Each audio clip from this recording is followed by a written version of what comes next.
Yes, y'all. Another Saturday night. Therefore, another Saturday night shoot the breeze. I see we have someone in the chat named Ricky Harper. He says smokes, MCG, no ID, and I don't know what you're talking about, brother. I don't know if that's spam or not. Please clarify if it isn't. Drop a 1 for me if you guys can hear my voice. Drop a 1 if you can hear my voice. I do believe I'm coming through, though. You know what it is. I like to show up here before we get the show rolling. Let you guys know what we have in store tonight. Tonight, we are going to talk about the racist lies that's going on right now in America, or the Springfield, concerning the lies of Haitians eating cats and all that type of stuff. We're going to talk about that tonight. We're going to talk about 3 Americans sentenced to death in the Congo. Remember, I always tell you, you don't find Congo soldiers, in America, but the reverse is true. We're going to be looking at a white family and asking the question, why aren't they being studied for producing psychopaths? We're going to look at the educated individual being the most dangerous individual on earth. I agree with that. Lastly, we're going to try to figure out, is the FBA ADOS types, are they correct in their stance? We'll talk about that tonight as well. So those are the topics for tonight. Thanks to Oni for letting me know that you could hear my voice. Shout out to Oni, who's on the continent right now. It's like 3 a.m. where he is. I don't know if he's gonna join us on the panel tonight, but thank you for being in the chat at this early hour for you. I appreciate it. Shout out to Daily Affirmations by Pauline saying good evening. Good evening to you, my dear. Thanks for coming through. What I'll do now, I'll start the show officially. And on the other side of that, I'll drop Shoot the Breeze topic number 1, as well as introduce any and all of my panelists. Stay tuned.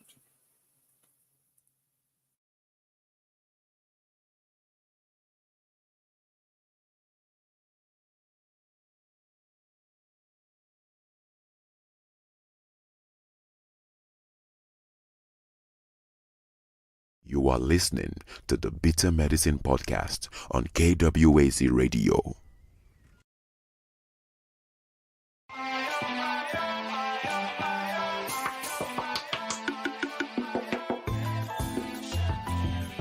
Welcome to the Bitter Medicine Podcast, where it's all about Black empowerment. Our show focuses on Black news and entertainment, arts, science, economics, history, people, and strategies that uplift, empower, and motivate Africans within the diaspora. And now, your host, whose favorite color is black, Goku.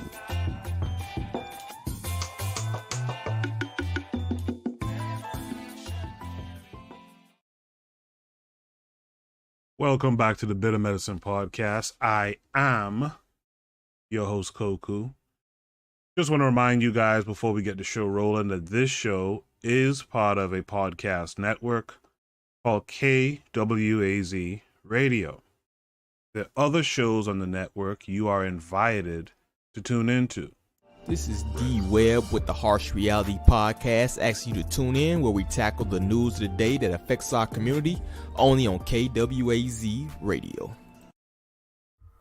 Peace, family. This is Oni, inviting you to listen to the Pro-Black Perspective, where Black problems are addressed with Black solutions. Greetings, fam. Tune in to The Learning Curve with me, the Revolutionary Matron, on KWAZ Radio. You are listening to the Bitter Medicine Podcast on KWAZ Radio. Make sure you're also tuned into Brother Bakari's podcast, the Forecast Radio, as well as Relman the Bush, who's usually on with Forecast these days. And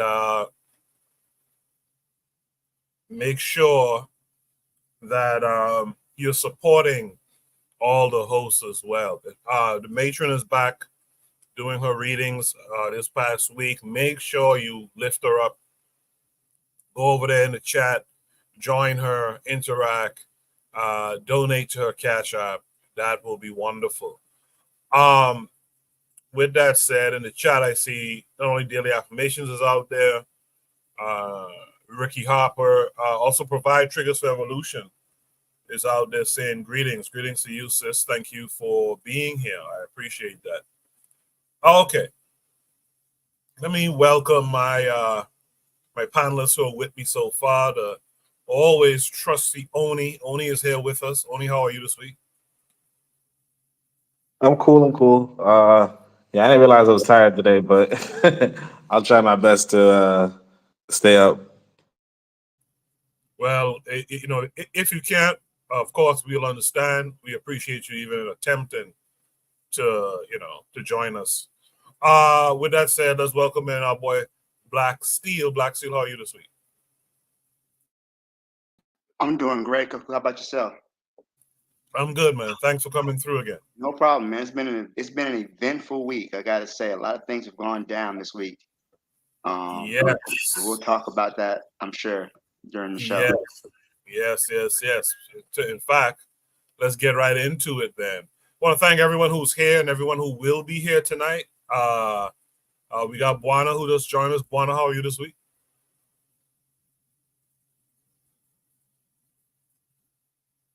Buana, are you there? Koku, can you hear me? Yes, sir. Loud and clear.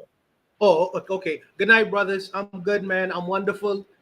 Just give me a minute. I'm here, Koku. I'm here. Okay, cool. So what I'll do is I'll get into Shoot the Breeze topic number 1. There's a video involved, so if you could just listen to that. It's not too long of a video from what I remember. Let me share my screen with you guys. So this takes us to a tweet from Ron Filipkowski or some such name. Oh, you know what? I forgot to even drop what the topic is. Sorry. Shoot the Breeze topic number 1 this week is, why is it so easy for racist lies to gain so much traction? That should be topic number 1. That takes us to Twitter. A tweet from Ron Filipkowski says, news story about the Haitians in Springfield, Ohio, where the cat hoax originated. CEO of McGregor Metal, quote, I wish I had 30 more. Our Haitians come to work every day. They don't have a drug problem. They'll stay at their machine. That's a stark difference from what we're used to. So this came with a video, about a minute and a half. We'll watch it, and then we will discuss it. It started slowly. We had an application pool that was a little bit different. People coming to work here. People looking for jobs. What he's welding here again are welded axle components. Jamie McGregor is the CEO of McGregor Metal, which makes welded parts for the auto and farm industries. Right now, about 10% of his workforce is Haitian, over 30 employees. I wish I had 30 more. Our Haitian associates come to work every day. They don't have a drug problem. They'll stay at their machine. They'll achieve their numbers. They are here to work. And so in general, that's a stark difference from what we're used to in our community. McGregor acknowledges the sudden arrival of so many new immigrants is a challenge on multiple fronts, but he believes this is partly how the industrial Midwest can regrow. We want more jobs in our community. And in order to fill those jobs, some jobs need to be people who are not originally from here. A community of more than 80,000 emptied out to less than 60. That is, until the last few years. Our churches, we see new people. In the pews. Yes, absolutely. Wes Babian was the pastor at First Baptist Church for almost 20 years. For years, we've lost people, but you hope somebody else will come and take their place. That hasn't happened here. Until now. Because there are folks from Haiti who are coming to church. Lukens Merzus, who, among his many other jobs, mans the soundboard for Sunday services, is one of those new Haitian members. Why Springfield? Of all places. Merzus, with his wife and daughter, were among the first Haitian families to arrive here in 2018. I got a decent job when I was in Haiti, and then to make a difficult decision to leave, it wasn't easy.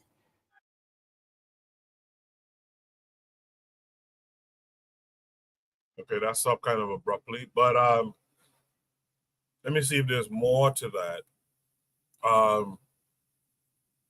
So some of the comments say, I never thought we would get to the blacks are eating your pets chapter of the Southern strategy. It's funny. Someone else says, I've worked with hundreds of businesses in my life, from the two-person mom and pop shops to Fortune 50 companies. They all say the same. Immigrants are a terrific addition to their workforce, and they will hire more if they could. One more I'll read. Let me scroll down a bit. Someone here says, immigrants work harder because they have to work harder. I've worked with so many over the years that we're not only supporting themselves, but we're also supporting family back home. We are a nation of so much diversity, and that continues to be our strength. So We started slowly. We had an some positive words there for immigrants, I guess, but I guess everyone's not feeling that. As you guys probably heard, which is the reason for the thumbnail tonight, and blamed, and it's not just white folks who are saying this stuff. That's the crazy part. That's the crazy part. So let's talk about it. Let me start with Oni on this one, in case he has to leave early. Oni, what are your thoughts on all this? Well, yeah, I didn't really get to catch it. I think I saw a clip of Trump talking about, well, not just Trump, but other people talking about, Haitians are eating cats and dogs and what have you. My takeaway is this, though. This is what I was talking about last week. It's really hard to be enthusiastic about the Democrats, but the Republicans are they're appealing to a base that is, for lack of a better word, racist. For lack of a better word, racist. I saw this tweet where somebody was saying, I don't know who this guy is, probably a black guy, but probably a black Republican. And he was, let me see if I can find it. He was saying something along the line.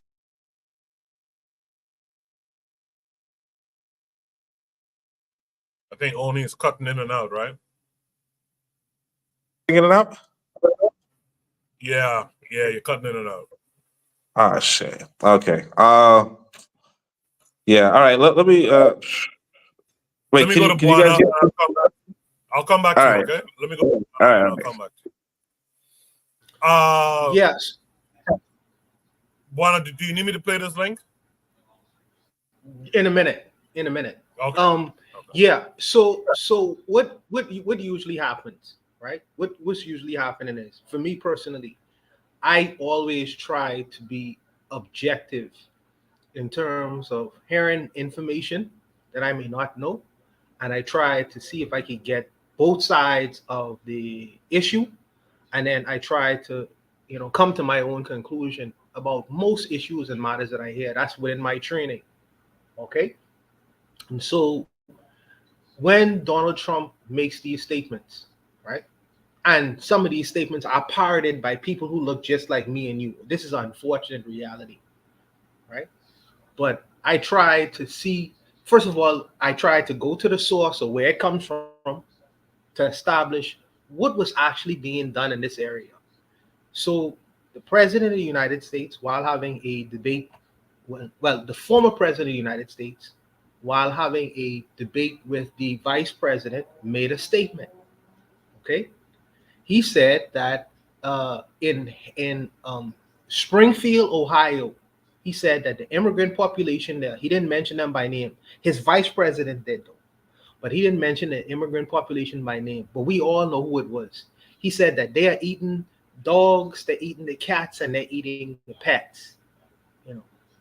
And I'm listening to this nonsense that this person in the so-called free world is saying, one of the most powerful men in the free world. So I'm saying, where is he getting this argument from? Where is he getting this statement from? There must be a source for it. So I tracked down the source to establish who was actually eating cats and dogs, if it did in fact happen. And when I traced down the source, I discovered that what happened is there was a mentally ill person she was from Canton, Ohio. Canton, Ohio is 130 miles away from Springfield, 135 miles away from Springfield. There's a lady, her name is Alexis Farrell, an American lady who had mental issues, like some people do. Now, she was arrested for, eating a cat. She was arrested for eating a cat 100 miles away from Springfield, where all the Haitians are. For some reason, in Donald Trump's mind, every black person is the same. So he basically fuses immigration into Ohio to the American citizen who actually ate the cat. And for some reason, now Haitians eating cats. Anyone with intelligence, any modicum of intelligence is, well, is dogs and cats within the Haitian diet? No, Haitians eat goat. Haitians eat conch. Haitians eat fish. I've never heard of any information of Haitians eating these things. But see, Donald Trump is wise enough to know who his audience is. He knows that in the Midwest, most of them have never interacted with people who are not like them.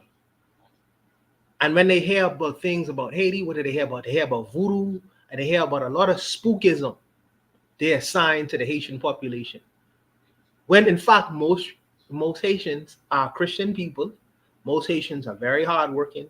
They don't want no trouble. They just want to work hard, do their job, feed their families, and do things of that nature for the most part. But because you already didn't have this black herd mentality where the black people are going to come get you, we've been the boogeyman through history. And then you put on top of that the religion of voodoo, which is not Christian. Then when you put all the mysticism that goes into this black thing that you can't really define, because understand now, these people are different from the indigenous black folks. They are not the children of Uncle Sam. They are not the children of Uncle Sam. And because they're not the children of Uncle Sam, these people have not been conditioned within Uncle Sam's house. So now you could attach all kind of mysticism onto these groups of people, even though they're just normal people running there. So the red meat that Donald Trump throws his audience is all these racist and racialized tropes. What hurts my heart the most, Koku? What hurts my heart the most, Koku, is black people have these kinds of statements that black people have these kinds of racist tropes within their mouths. And it was only a few decades ago where they used to say the same things about the indigenous black people.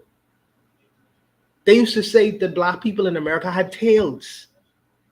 This is what the GIs used to tell when they used to go across. They used to make up all kind of lies on the local black population. Now they're doing it to the international population coming in. But black people have taken some black people have taken these same tropes onto themselves, and it's creating traction. I'm saying you can't see what they saying about these group of black folks they used to say about you. I don't understand that, brother. I don't understand the disconnect. I understand the ignorance, but I'm saying that, man, it's just like you should understand your history to understand what these people are actually doing. They're playing the game. So the video that I sent you is really it's a 1-minute video, and if people are interested, it just shows the lady who it's the source of the actual comment and where it came from. It's the source of the actual comment. You want to be able to get to the truth of things before you fall to mysticism, conjecture, nonsense. You really want to establish the source of things. And that's why I really wanted to send you that. But this is just nonsense. It's just nonsense. But what makes me sad in my heart is black people who look just like me and you carrying parroting the same white supremacist tropes that they did to their own people back in the day. I don't understand that, brother. I'll leave it there, Coco. I appreciate that. As Buana alluded to, he just sent me a link. I'll share it with you guys. Only a minute and a half. We'll watch it. My mouse. We'll watch it, and then we'll continue discussion.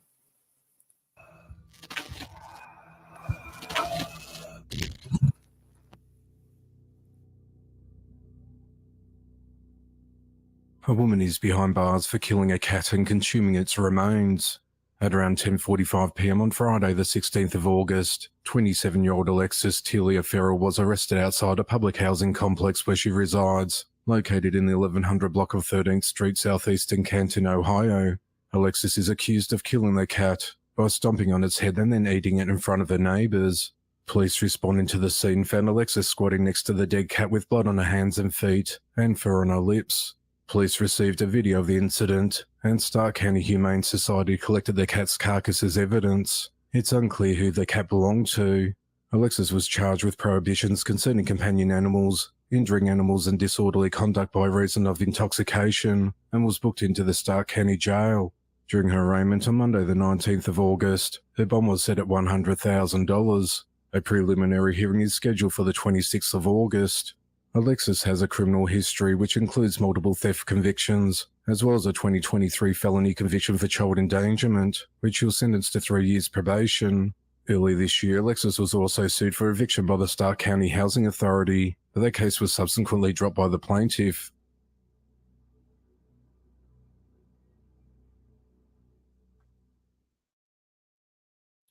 Okay, so that gives a little bit more background for those who may not have caught the full story before. I just want to quickly shout out some folks in the chat. I see Jose is out there. He said replacement theory. Azulism is in the chat. He's now on the panel. He said, I had a neighbor who ate cats. I asked, is that sarcasm? Trigabi 262 Plus is out there. He said, it's very interesting looking at how quick propaganda can work. Jose said he posted on X that we, FBA, etc., are encouraging them with that BS on a post about a lynching, one of 2 recent lynchings. Our brother Bakari is out there saying peace and Black African power. Thank you guys for joining us tonight. Let's have a good discussion. So that was Buana who just spoke. Erzuli just came up. Let's hear from Erzuli on his take on it, being that he's from, he's Haitian. Erzuli, first of all, how are you this week? And then what are your thoughts on this? Yo, hello. Yes, sir. I'm fine. I hope everybody's good. So when I was in my country, yeah, there's people that ate cat. That's not a lie, but that's like maybe 1% of the people. But that's not even what I care about. So what? Everybody here eats an animal. Yeah, eat dogs. Yeah, eat cats. Everybody, yeah, eat goats. Yeah, eat everything else. But to say this, we all know this is like a hit piece. Who started the hit piece? We all know this is fake news. The number one thing I know is that when Haitians come to America or other countries, they keep their head low. They're not trying to do extra shit. They're not trying to do extra stuff to bring attention to themselves. So we all know this is a hit piece, and I'm not even putting it on Trump or whatever. There's no way. I think people put that out knowing that the right will jump on it to use it against to use it to wild up the community. Trump said Haiti was a shithole in 2016 when he was running. So this is not them things. As a Haitian person, I'm laughing at that because at the end of the day, I know my people. When my people come here, it's not even my people. It's just Caribbean people. When Caribbean people migrate to America or to different countries, illegally or legally, they're trying to keep their head down. If they come here illegally, they're trying to keep their head down to get their paper so they could be all right, so they could work hard. So this thing right here that they're sending, I don't know who put it out there, but it's funny thing that Buana put that video about that lady, but her last name is Pharaoh. Like, we gotta look at there's different things operating in this world. Like a feral cat. Why is her name Pharaoh? Why? But either way, I could be talking about my out of my thing, but to my Haitian people, yo, don't let that thing bother y'all. They've been doing stuff to Haiti all the time. If y'all want to be mad at Trump, give back the 500 pound of gold that y'all stole from Haiti in 1904. Give that back. Stop using your economy to destroy Haiti's economy. I don't care about no freaking Haitian eating cat, no dog. We all know that's bullshit. So now you're using that. The Democrats are going to use that to trigger a heartfelt response. Nah, we all know the shit. I don't care about none of that. If y'all so keen about Haiti, give Haitian people back their country. Stop manipulating in their economy, in their elections. Stop putting corrupt presidents in Haiti. I don't care about no cats or dog. That's what I'm saying. All that shit that people want to talk about Haiti. No, I don't care about that. I'm laughing at it. It's funny to me because in the real, I know Haitian people don't do that, especially when they move to a Western country. Where would they get the cat? How are you going to catch a cat in Ohio? Does that even make sense? Why are we getting wild up about fake news? As a Haitian person, I'm not getting wild about it. To me, I'm laughing it up too. What did I expect from those people to say what they say? I'm shocked? No. A lot of people are racist. That's nothing. There's bigger things to fry. Give back the gold that y'all stole from Haiti. So let's start with that. That's all I have to say. Yeah, Zoe, you hit on something I was looking at too.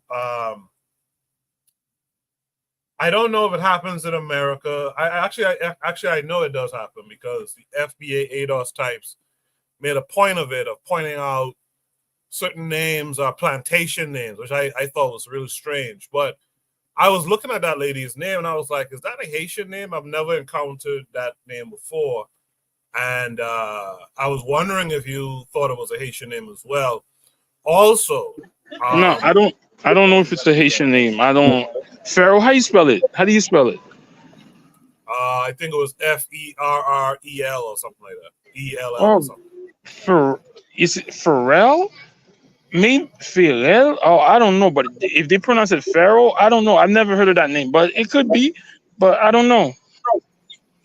The other thing you need to know too is being from the Bahamas. Buana could tell you because he's on the land there now. We grow up around a lot of Haitian folks. I have never heard about Haitian people eating no damn cats. That is a new one to me. So, as Trigger Happy said earlier, it's interesting how fast propaganda travels. Go ahead, Julie. No, I said like when that happened, that's a one-off. When I was in Haiti, nobody did that. Like in general, like it was just how some people are just weird. That's just what it is. But it's just a one-off. You understand what I mean? Yes, sir. Yes, sir. Shout out to Takru. He says greetings. Brother Bakari says he eats bullfrog. I know people who eat frog for sure. Frogs, legs, and all them kind of things. Marcus McGee is out. I haven't seen you in a while, brother. Thanks for coming through. Marcus says the lady was American and she was having a mental episode, according to what he read. Kofi the Black Critic is out there saying, what's up? So yeah, good info, good conversation so far. Let's continue with our panelists. Let's go back to Oni and see if his sound is working well. Oni, what's all right? Hopefully this works. If not, I might have to whatever. Can you guys hear me or is it cutting out? No, okay. It sounds good so far. Go ahead. All right, cool. So yeah, I mean, basically it's just a white whistle. It's just a white whistle. Basically, we have to protect these borders from the blacks. Now, obviously, and that's the thing that really gets me. It's like, as much as I you know, like as much as disappointed as I am with the Democrats, it's like the Republicans just don't have like they're just not a viable option. Like I mean, you have to just overlook the blatant quote unquote racism, quote unquote race baiting that they do. And that's the bad thing that goes on in America. So, you know, like this other lady, she was saying, you know, oh, people are eating people, blah, blah, blah. And her name was like Laura Loomer or something like that. And they, you know, associate her with Trump or what have you. But she's like, you know, she's partly spreading this whole eating, you know, like Haitians eating cats and dogs or eating household pets, and so is Elon Musk actually. But you know, she's going and she says something along the lines of, you know, while people are doing this, blah blah blah, the White House is only talking about curry and collard greens. And she doesn't even like spell it correctly. She spells it like collard greens, and then she says, then she writes because this is a tweet. She writes, "Am I pronouncing this correctly?" Haha. And and and it's just so disrespectful, you know. But like that whole attitude, that whole mentality of, you know, we're going to just disrespect these black people. That's where it's like, yeah, you know, there was a sister who, Ruth Shays, her name was, right? She's a regular, you know, regular schmegular worker, but she was like, when if you don't know if somebody spit on you, it doesn't matter what else you think you know, and you know that's kind of like what's going on in this political, you know, in the American political scene, where it's like there are people like you know when people talk about the fox and the wolf, where you know the fox is trying to trick you, but the fox isn't like, yo, I'm gonna eat you up, you know what I mean, or I'm gonna kill you. It's like, you know, whatever, and it's just like at the end of the day, you just can't trust the fox, you know.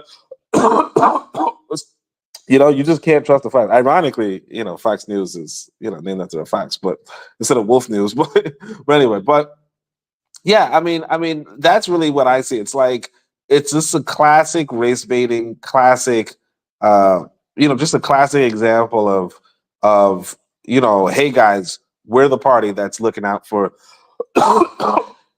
limiting these blacks. One second.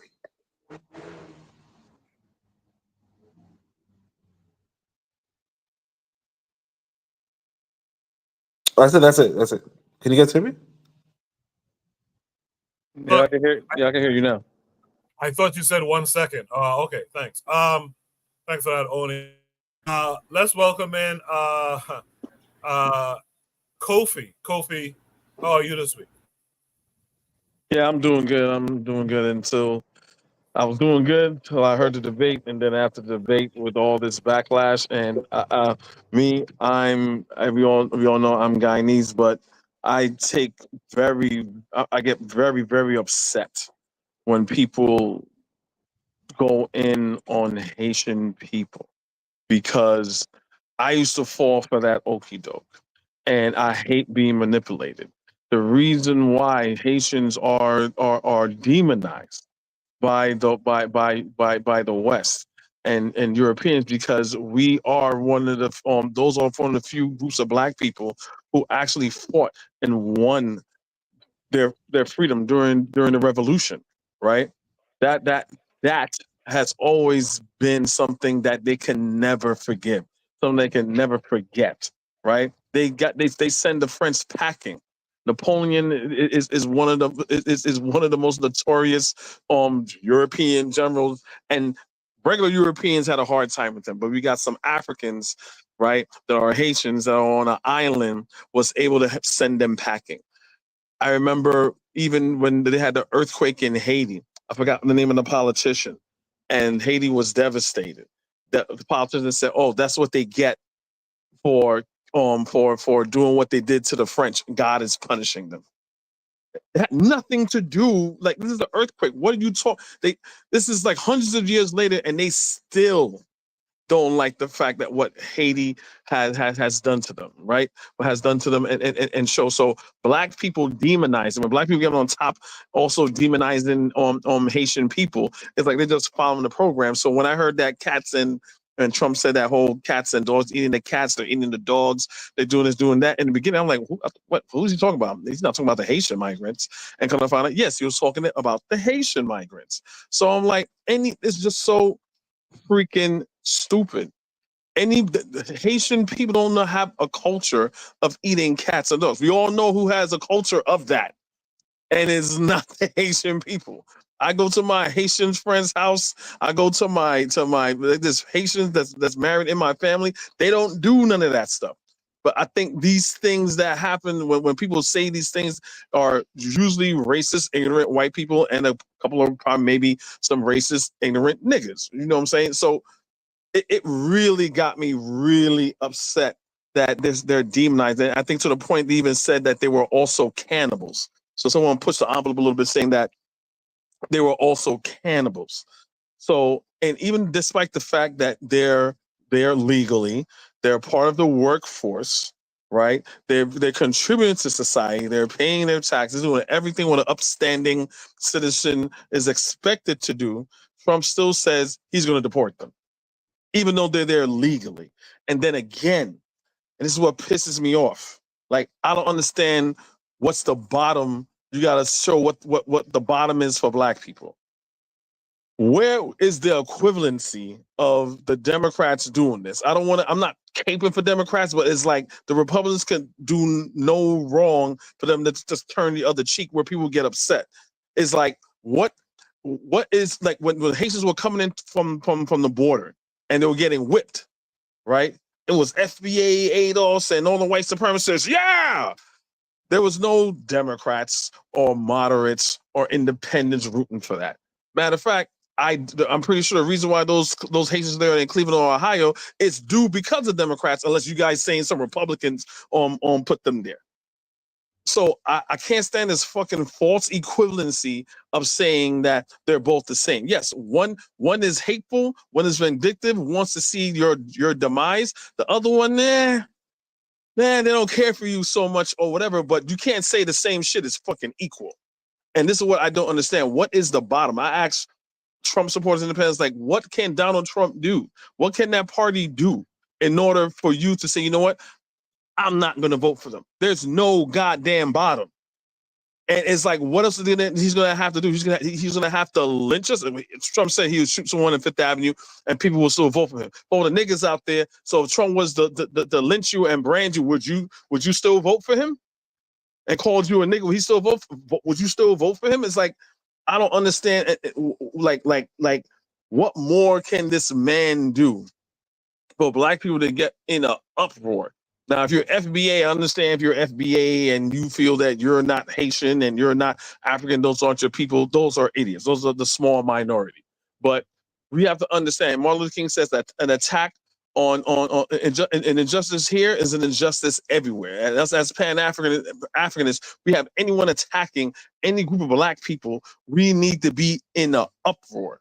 We need to be in an uproar. And I know I'm just ranting and raving right here, but it just really got me upset, and we have to come together and they're pretty much right in the wrong of what happened, but we have to remember that this is all one-sided. This is not a dog whistle. This is a bullhorn.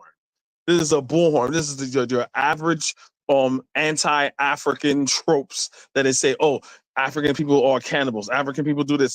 This is not a dog whistle. This is a bullhorn. And I'll just rest it there. Good stuff, Kofi.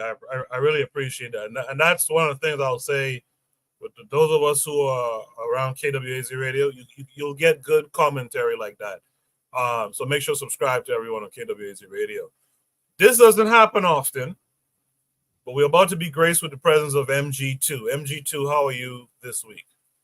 Peace to all of y'all. Man, I am enjoying what I'm hearing. It's wonderful. I always love to hear what young folks have to say. I've seen this cracker operate, for lack of a better term, for at least 60 years. So I kind of know what they're capable of and what they do. I could go back to the days when, just post LBJ, or I could even go in the so-called, Carter days. The thing is when they talked about Haiti, okay, and Haitians, it's no different. Anytime when you have your enemy trying to demonize you, I call that a positive thing. That's no different than the demonization of Black folks, shall we say Willie Horton. For those of you that are too young, you might not know what happened, but just go back to George H.W. Bush and the so-called Willie Horton ad. Many of you guys might not even know at the time when they were, and we're talking, I think it was when Carter was getting in office, and I'm trying to remember the instance. It kind of reminded me of Willie Horton, but it was a demonization of Black folks. Because I remember in that particular election, this is something that's common. It's no different than when Bill Clinton and Hillary Clinton and their destruction of Haiti, shall we say the whole situation with Haiti's rice. Haiti has incredible rice, and it could have been self-sustaining, but because Clinton and the so-called Clinton Foundation and they're no different than Reconstructionists, for lack of a better term, that basically destroyed everything from the concrete that Haiti built its buildings up, which killed tens of thousands, to the rice in and of itself that Haiti has to export its best rice while it gets imported GMO rice from Bill Clinton's Arkansas. I mean, these are you could go back to reading Randall Robinson, I believe, his book called The Debt. I think I read that back in the 90s. I can't even remember. It's been so long. And that'll just tell you exactly the assault on Haiti, which is, and this is the thing, this is why I think Haitians, and for lack of a better term, I think Haitians are going to be the new Harriet Tubman for Black folks. And I'll tell you one day why, but I put all my energy into making Haiti successful. But this new demonization is no different. It's something that the more and more, like there's a saying that says, patriotism is the last refuge of a scoundrel. But it's not only patriotism, it's also ad hominem.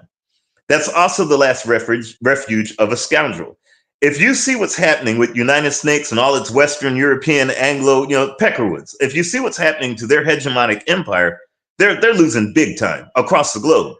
Their own cousins in Russia are trying to do everything they could to destroy them. And it's not just that. You've got, what I call the right-wingization of everything around the world. If you see whether it's Hungary, Poland, what just happened with the AfD in Germany, I mean, I could go. You're seeing the destruction of quote unquote Western, of what colonized the world for the last 200 or 2,000 seasons. You're seeing that happen. And the thing is this demonization of Haiti is no different. I remember, and I love what Kofi was talking about. I remember when Pat Robinson, and I think that's who he was referring to, that said Haiti deserved it because they didn't let France colonize and keep them as slaves. I'll never forget that. And then I will never forget a lot of Negroes that actually co-signed that and said, well, they should have let France do what they wanted. And then because that so-called earthquake was a curse from God. I mean, that was a precursor to the so-called FBA and ADOS nonsense that we're unfortunately graced with today. And I use that sarcastically. So the thing is this demonization of Haiti.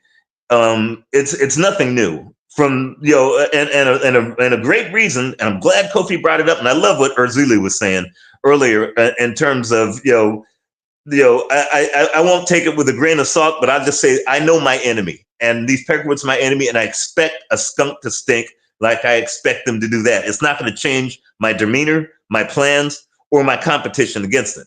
And one thing Kofi was talking about, and I really, really appreciate it, was when we're talking this demonization of Haiti and, basically how that, impacts what, how folks may or may not elect or whatnot, I won't let it get me discombobulated emotionally. I don't even, it doesn't upset me. I'm taking kind of an Erzuli, for lack of a better term, an Erzuli stance. And here's why I say that. See, Donald Trump, which I hope becomes their so-called employee of the month. Most folks call that job a presidency. I hope he retains, and I'll do everything I can to make sure he does. Because what he represents he represents the destruction of my enemy and the enemy of my ancestors. He represents he's literally flushing the toilet on their so-called country. And Unlike most ADOSs and FBAs, I take a field Negro approach, kind of like what Malcolm X said: when America could cause houses burning, I'm not going to go ahead and try to put that out. Donald Trump went ahead and put gasoline, and Joe Biden lit the match. I'm going to make sure that I will pray for a stiff wind, like Malcolm X says, as United States is burned. If you see their economy, if you see their geopolitical standing, I mean, across the board, they're in trouble. And all I could do is just go ahead and say, how can I help accelerate their destruction? Because I know the destruction of so-called Western, i.e. United States and all its minions, from Italy to Germany to Australia, Canada, all of it, all these colonizers, their destruction is our gift as African people.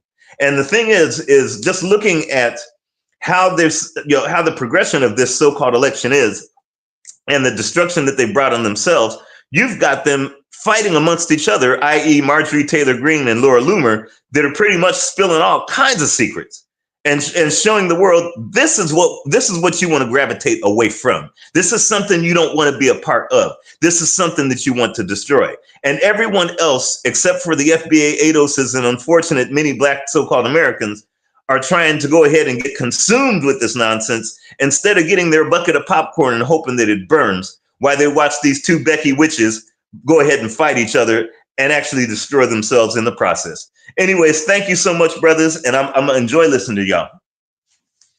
Appreciate that, MG too.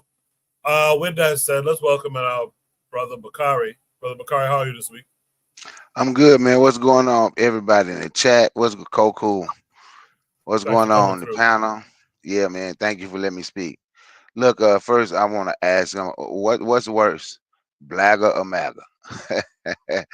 But the cat, the Blagger, that's the Black MAGA, them the Trump supporters, Black MAGA, right? Blagger.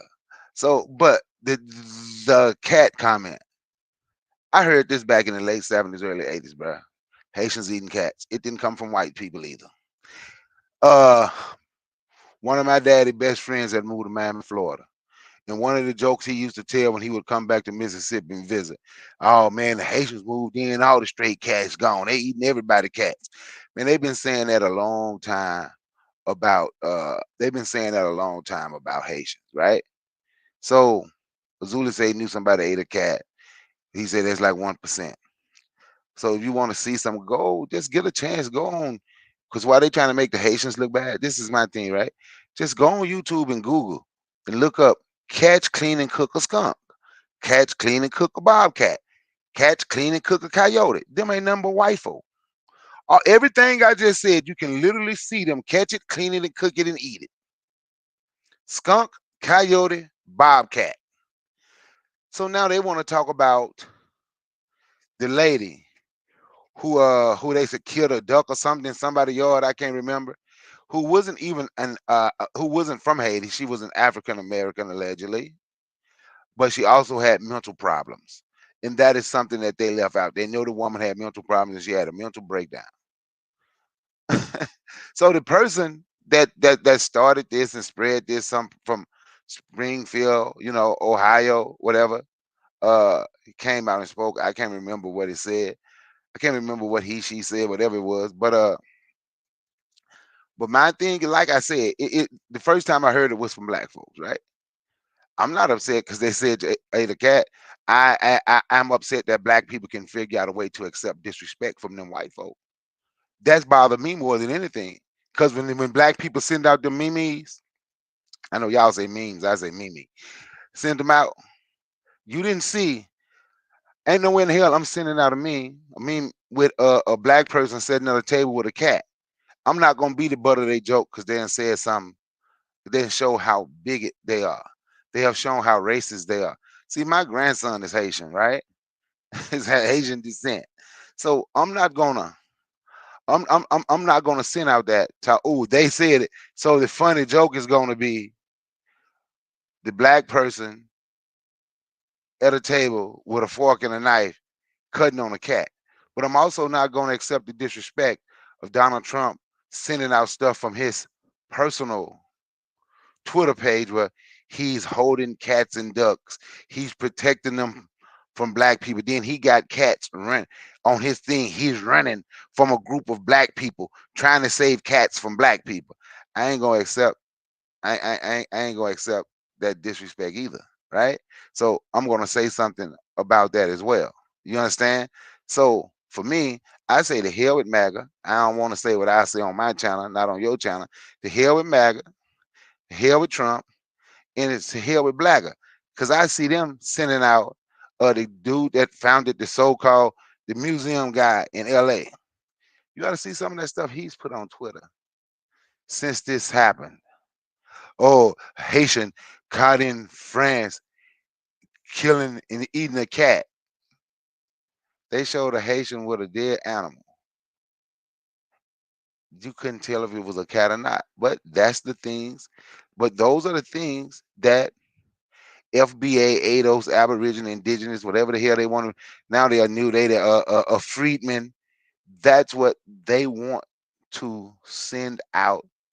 That's what they want to send out today. I don't understand how a black person can say, "Ooh, I'm going to support." We can figure out a way to we supporting the Klan, but then we can literally support how the Klan feel about us, what the Klan want to do to you, and all that. We can really, in our psyche, figure out a way to say we're going to support that. That's why when I did my live last night and I was talking like most of these people that say they're pan African, they shouldn't talk about Africa no more because we can figure out a way to rationalize why Trump dropped bombs on the Sahel state back in 2017. We can really find people who figure out a way to say that is okay. We can excuse everything that these people do while we are waiting on someone else to come fight them and tear up their country for them. If somebody else come over here and fight and tear up this country, that means those white people is going to be in charge of you. Eventually, black people gonna have to make a stand if it's something black people want to do. That is if that is something black people want done, that is something black people is gonna have to do. Yeah, I enjoy white people fighting and doing all that to one another. I'm gonna get out of the way. I'm not choosing a side. I don't care when they fight. Let them go ahead and destroy each other. But if we want something, because whichever one of them win, that means they're gonna still be on top. If we want something, it's things that we're gonna have to do to change our situation instead of waiting on somebody else to change our situation for us. Right? That's just my take on that. And thanks for letting me speak, man. Thanks for letting me speak. No, I appreciate you coming through. Thanks for being here. You've heard everything everyone had to say. Black Steel. What are your thoughts on all of it, from the panel to the chat? What are your thoughts? Well, I think everybody mostly covered. But one thing I want to point out is that what Trump is engaged in is what is called stochastic terrorism, right? Stochastic terrorism is a form of political violence that has been instigated by hostile public rhetoric, which is directed at a group or individual. So, stochastic terrorism is accomplished by using indirect, vague, or coded language that allows the instigator to plausibly disclaim responsibility for the resulting violence. So, if you remember, I think it was back in 2017, 2018. Trump was, I think he was talking about Mexicans. And it was Mexicans, and they're rapists, and they're Mexico's not sitting their best, and they're rapists and they're murderers, and some of them are good people, right? So this white boy, he felt he was defending the country. So he goes into a Walmart in El Paso, Texas, and murders a whole bunch of Hispanic people. So what Trump is doing, this language he's using about people eating cats, right? They're eating the cats, they're eating the dogs. One thing white people love their dogs, But the idea is that these people are a threat, right? And we should deal with them. Now, some people are going to hear his rhetoric, hear what he's saying, and then they're going to take it upon themselves to attack Haitian people. And my goddaughter is Haitian.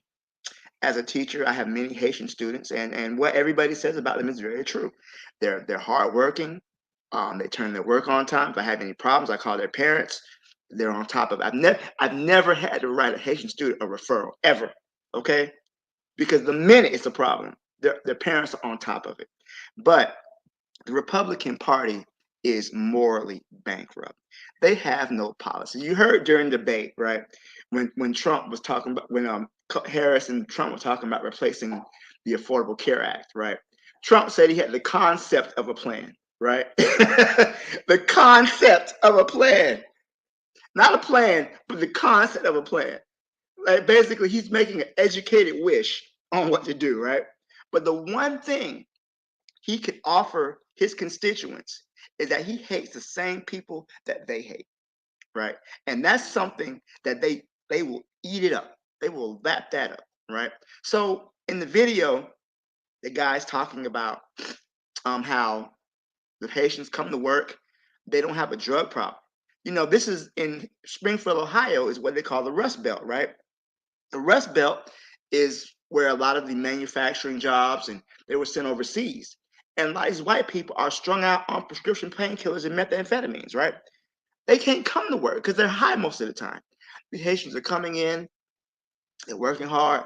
But one thing about white people, they'll blame everybody else for their problems before they blame somebody else. They're always going to be a scapegoat to blame them for their own fucked up nonsense. So we see first it was the Mexicans, right? Or the Mexicans are sending their worst people. Now it's the Haitians. And then when they say Haitian, they don't mean hate, they mean everybody black. So I don't really take much stock in these online profiles about FBA with the flags in the profile. And I don't really listen to them because I don't know these people in real life. I've never met a real life FBA person in my life. I've never met one before. I know they're out there, but to me, they're like the Loch Ness monster, right? You hear about it, but you never see it. So I don't really care. But this rhetoric about Haitian people that I do see online, right? They understand Haitian is just a code word for black people. We all just one big nigga. I think sometimes we lose sight of that. These white people don't care where you're from, right? As long as you have that black phenotype, you're just another nigga to them, right? So if it's Haitians today, it's gonna be black people from the South or black Americans tomorrow. It could be Jamaicans the next day. We're all under the gun when we look at these things. But I think it's very dangerous rhetoric, right? And it's meant to incite violence because again, Trump has nothing else. He doesn't have anything to offer his people. He can say, "Oh, we're going to bring jobs back." How are we going to bring jobs back, right? Or we're going to do this. We're going to improve healthcare. He says he has a concept of a plan. Everything he offers his voters is just look. At least you're not black. At least you're not a nigga. I can make America great again. When was America great again in his mind? What, the 1950s, 1930s? You know? So this stochastic terrorism, excuse me, that is being done, right? We have to be very careful. And we all know, and I know this whole thing about Haitians eating cats. I mean, I remember when Haitian people had AIDS, right? Haitian people had AIDS. They were bringing people AIDS. It was so funny. Like Haitian people became the face of HIV, not the homosexuals, not the white people. Patient Zero, Dayton Dugas was a gay Canadian man, but somehow black people become the face of HIV, right? Hey, oh, Haitians are doing this, they're doing that.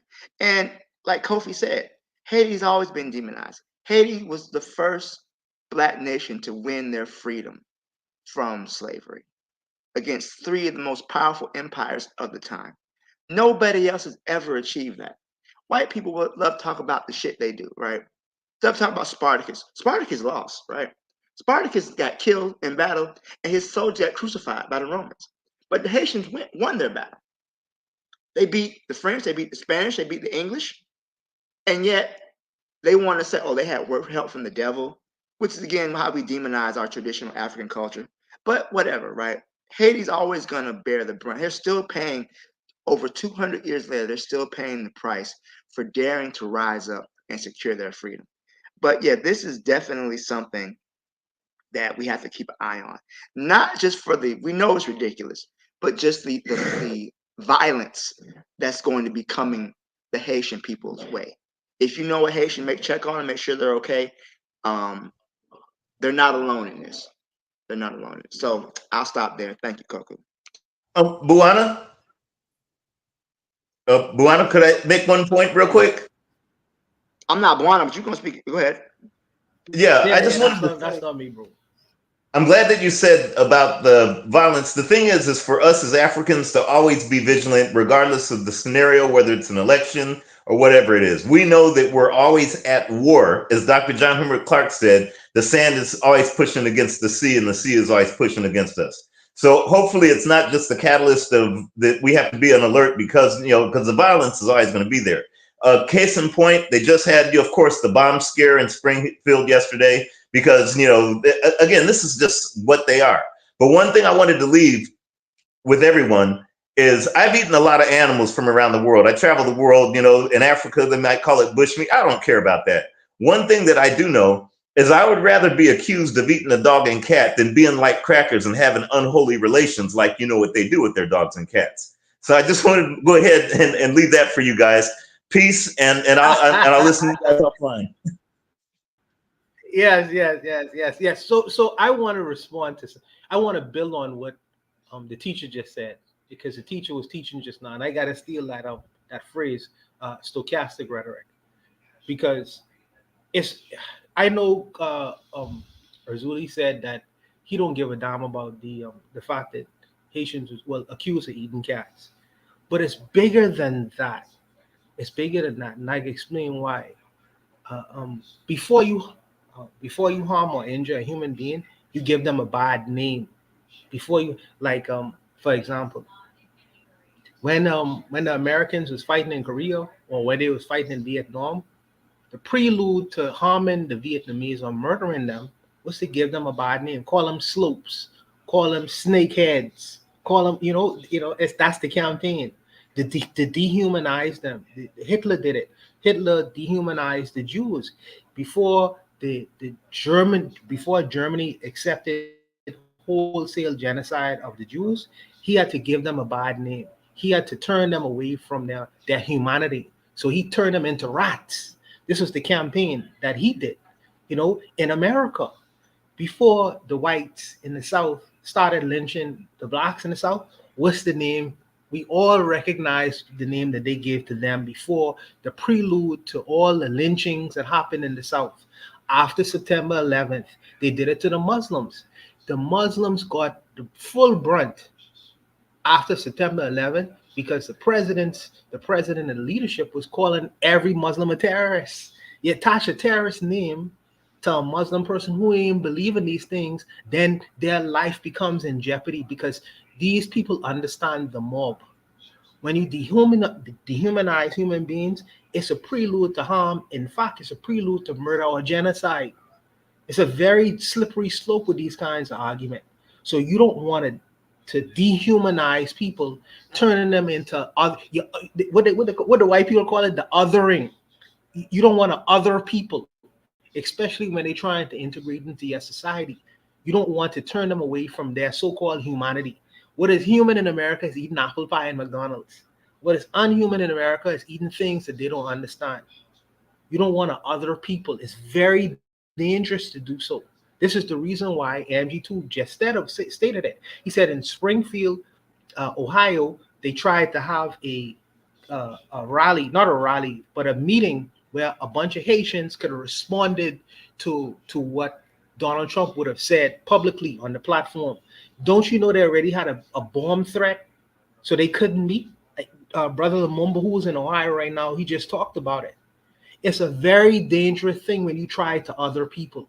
Very dangerous. And I understand for the Haitians who may look at it like, oh, they can talk about us all they want to. It's a very dangerous thing to do when you other people in these so-called first world countries, brother. It's a very dangerous thing. It's a prelude to harm or murder. And you don't want that to happen. So you have to have some place where you have to be able to defend yourself and put your humanity where it's supposed to be. Put it back into perspective, because you have a lot of ignorant masses out here who will say, okay, these people are trying to do these things to our animals. They're going to resort to harm and violence, brother. They're going to resort to harm and violence. You all already know what it is. These people don't mind pulling up in schools and churches and blowing people away. But when you point in a specific direction and say, go attack them, by dog whistling people, right? It makes it very dangerous for people who live within the community who ain't about that. But I can tell you something though. What I do know about the Asian people, they ain't as passive as people think. They ain't as passive as they think. So if they want that, well, it is what it is. They'll have to. What they say, f around and find out. They'll have to f around and find out. But I just really wanted to put that out there. It's a very dangerous thing to other people in certain societies, brother, because that's a dangerous thing. Very dangerous, and especially when you're dealing with the ignorant masses of people. But I'll leave it there, Coco. Any other last thoughts on this prompt? Feel free to speak it now. Yeah, me. Oh, I'm sorry, Jose. I forgot you joined us. Jose, how are you this week? I'm okay. Just I'm okay. Okay, a little bit. Could be better. How are y'all?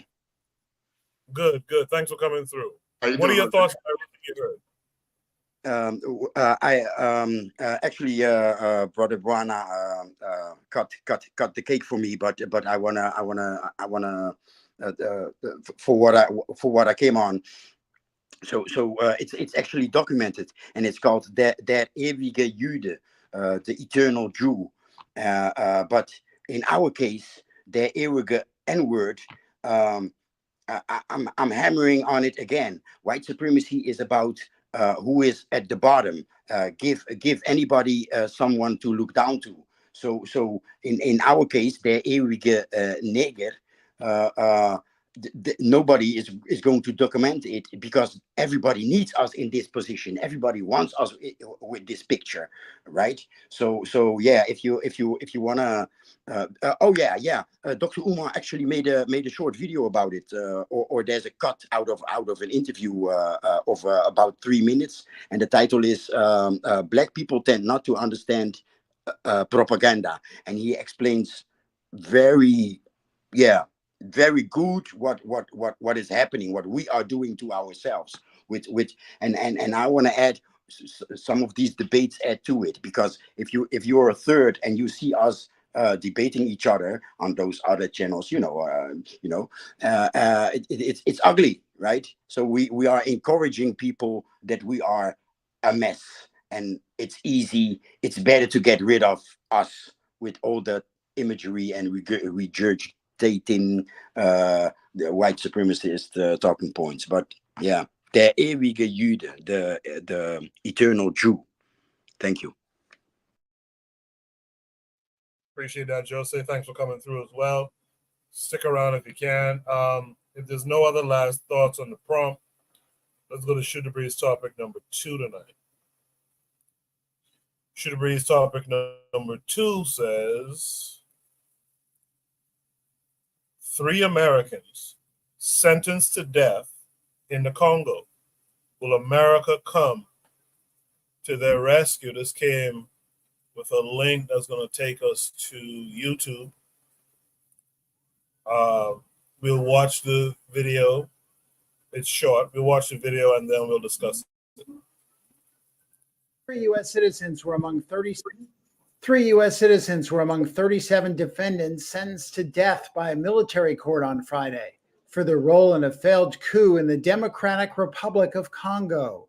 Armed men briefly occupied an office of the presidency on May 19th before their leader, U.S.-based Congolese politician Christian Malanga, was killed by security forces. His son Marcel Malanga was among the Americans on trial, along with Marcel's friend Tyler Thompson, who played high school football with him in Utah. Both are in their 20s. The third American, Benjamin Zalman Paloon, was a business associate of Christian Malanga.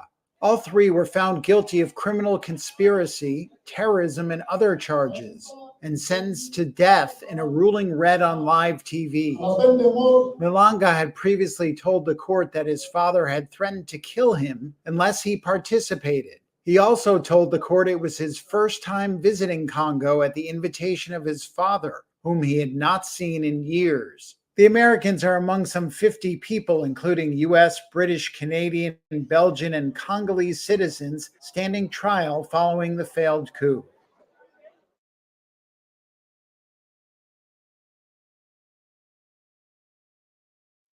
That's interesting. That's an interesting thing that kid did too. His father was killed. He blamed it on his dad.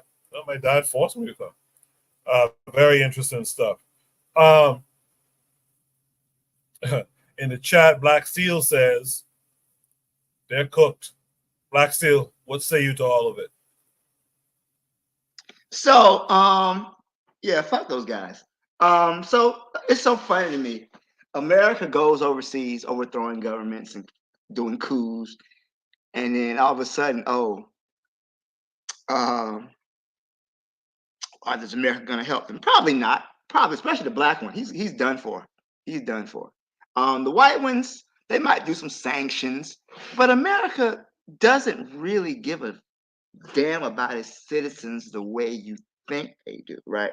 So there's an author, Howard Zinn. He says the same society that rewards you will, in order to, if necessary, in order to control you, will kill you, right? So we see that sometimes you have a carrot and sometimes you have a stick. So I sincerely doubt they may put some international pressure. They may, do some sanctions against the Congo, but I don't see them really intervening because these people are nobodies. It's not like they sent Anthony Blinken over there. It's not like they sent Hillary Clinton or somebody important. It's just just two nobodies. So I could see them pretty much letting them go. Will Congo go through with the execution? I don't know. I don't know because it is white people we're talking about here. They might give them life in prison. They might give them a 40-year sentence. We'll see. But I do think it's ironic that as much as America has tried to overthrow countries, like there was a couple years ago, and if Bakari said he may remember this, when the Ku Klux Klan tried to go down to Dominica and overthrow the government down there. It was a mess. These white supremacists tried to go down to Dominica, not to be confused with Dominican Republic, and overthrow the government. And that was their whole thing.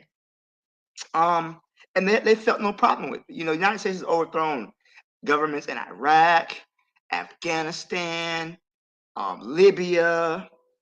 The list is so long, it's ridiculous. So I don't think America's really gonna care too much about these people. Matter of fact, just think if it fits their agenda, they don't really mind losing a citizen. There was a American who got killed this week actually in the West Bank of the Jordan River in Palestine, in Israel. And she was protesting the illegal settlements of the Israelis, and she got shot in the head with a sniper bullet. And nobody said anything. You might not even heard about it. So here we have a U.S. citizen who is, unarmed, being murdered by a foreign government, by a foreign government's military, and you don't hear a word about it. So, and this was a white woman. I believe she was white, or she may have, I don't know. But this black boy, he's done for. The white people, they might get a reduced sentence. They might get 40 years. But could you imagine 40 years in a Congolese jail? Man, kill me now. That's what I'm. I wouldn't want to imagine something like that. But overall, yeah, I don't see this as America really gonna extort any type of diplomatic pressure on behalf of these three. They're just what. Sometimes you gotta throw some fish back, right? You gotta let them go. So I'll leave it there. Thanks. Appreciate that, Black Steel. In the chat, MG2 says United Snakes will come to the rescue to those terrorists in the coup in the Congo. Trigger Hobby 262 to Black Steel's point about the white supremacists trying to take over the Caribbean island. He says, yeah, overthrowing governments takes backing, not vigilantes. MG2 says she was a Turkish USA citizen, and Turkey did more and acknowledged it more than the US. So he's responding to what Black Steel said. With that said, let's hear from Brother Bakari if he's still here. Is Bakari still here? No. Let's hear from Jose on this. Jose, what say you? yeah, it was on a few weeks ago. Didn't we touch it in at Shoot the Breeze, where there were recordings of them trying to take over the governmental building, and the president was not there. His father has a political movement from outside of Congo to bring democracy or whatever to Congo. We say I've seen a lot about this, and I'm surprised. I'm surprised that they get the death sentence. Does anybody know what type of government is in the Congo? Is it anti-Western? What? Anybody? Any idea? That's it. Congo is usually pro-West. Congo is usually pro-West. Still are. They work very closely with the United States government. They haven't gone over to the Soviets. They still pro-West. So they have a democracy. It's a general democracy in the way the Americans say, well, Western style democracy, which really means they pro-West and they do anything the West says because they have Western corporations and they're extracting a lot of the mineral wealth and resources out of their place. But really and truly it's a puppet government, so that's what democracy means in the Congo. Well, I mean, democracy as far as, do they have elected officials? Do they have elections? Do the people appoint? They still have elections, Kofi. They still have elections. Okay. But was with Mobutu, when Mobutu was in office, it's the same kind of style, so-called democracy, quote unquote, brother. Democracy in name only. You know what I mean? They have a strong man government. Yes. Gotcha. Kofi, while you're there, you want to respond to what you saw? Yeah. So this kind of reminds me of, I saw a documentary a while back about what the West was doing in Equatorial Guinea.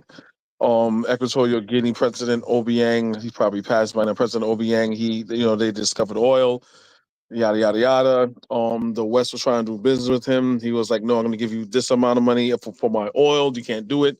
They didn't want the Chinese to get it.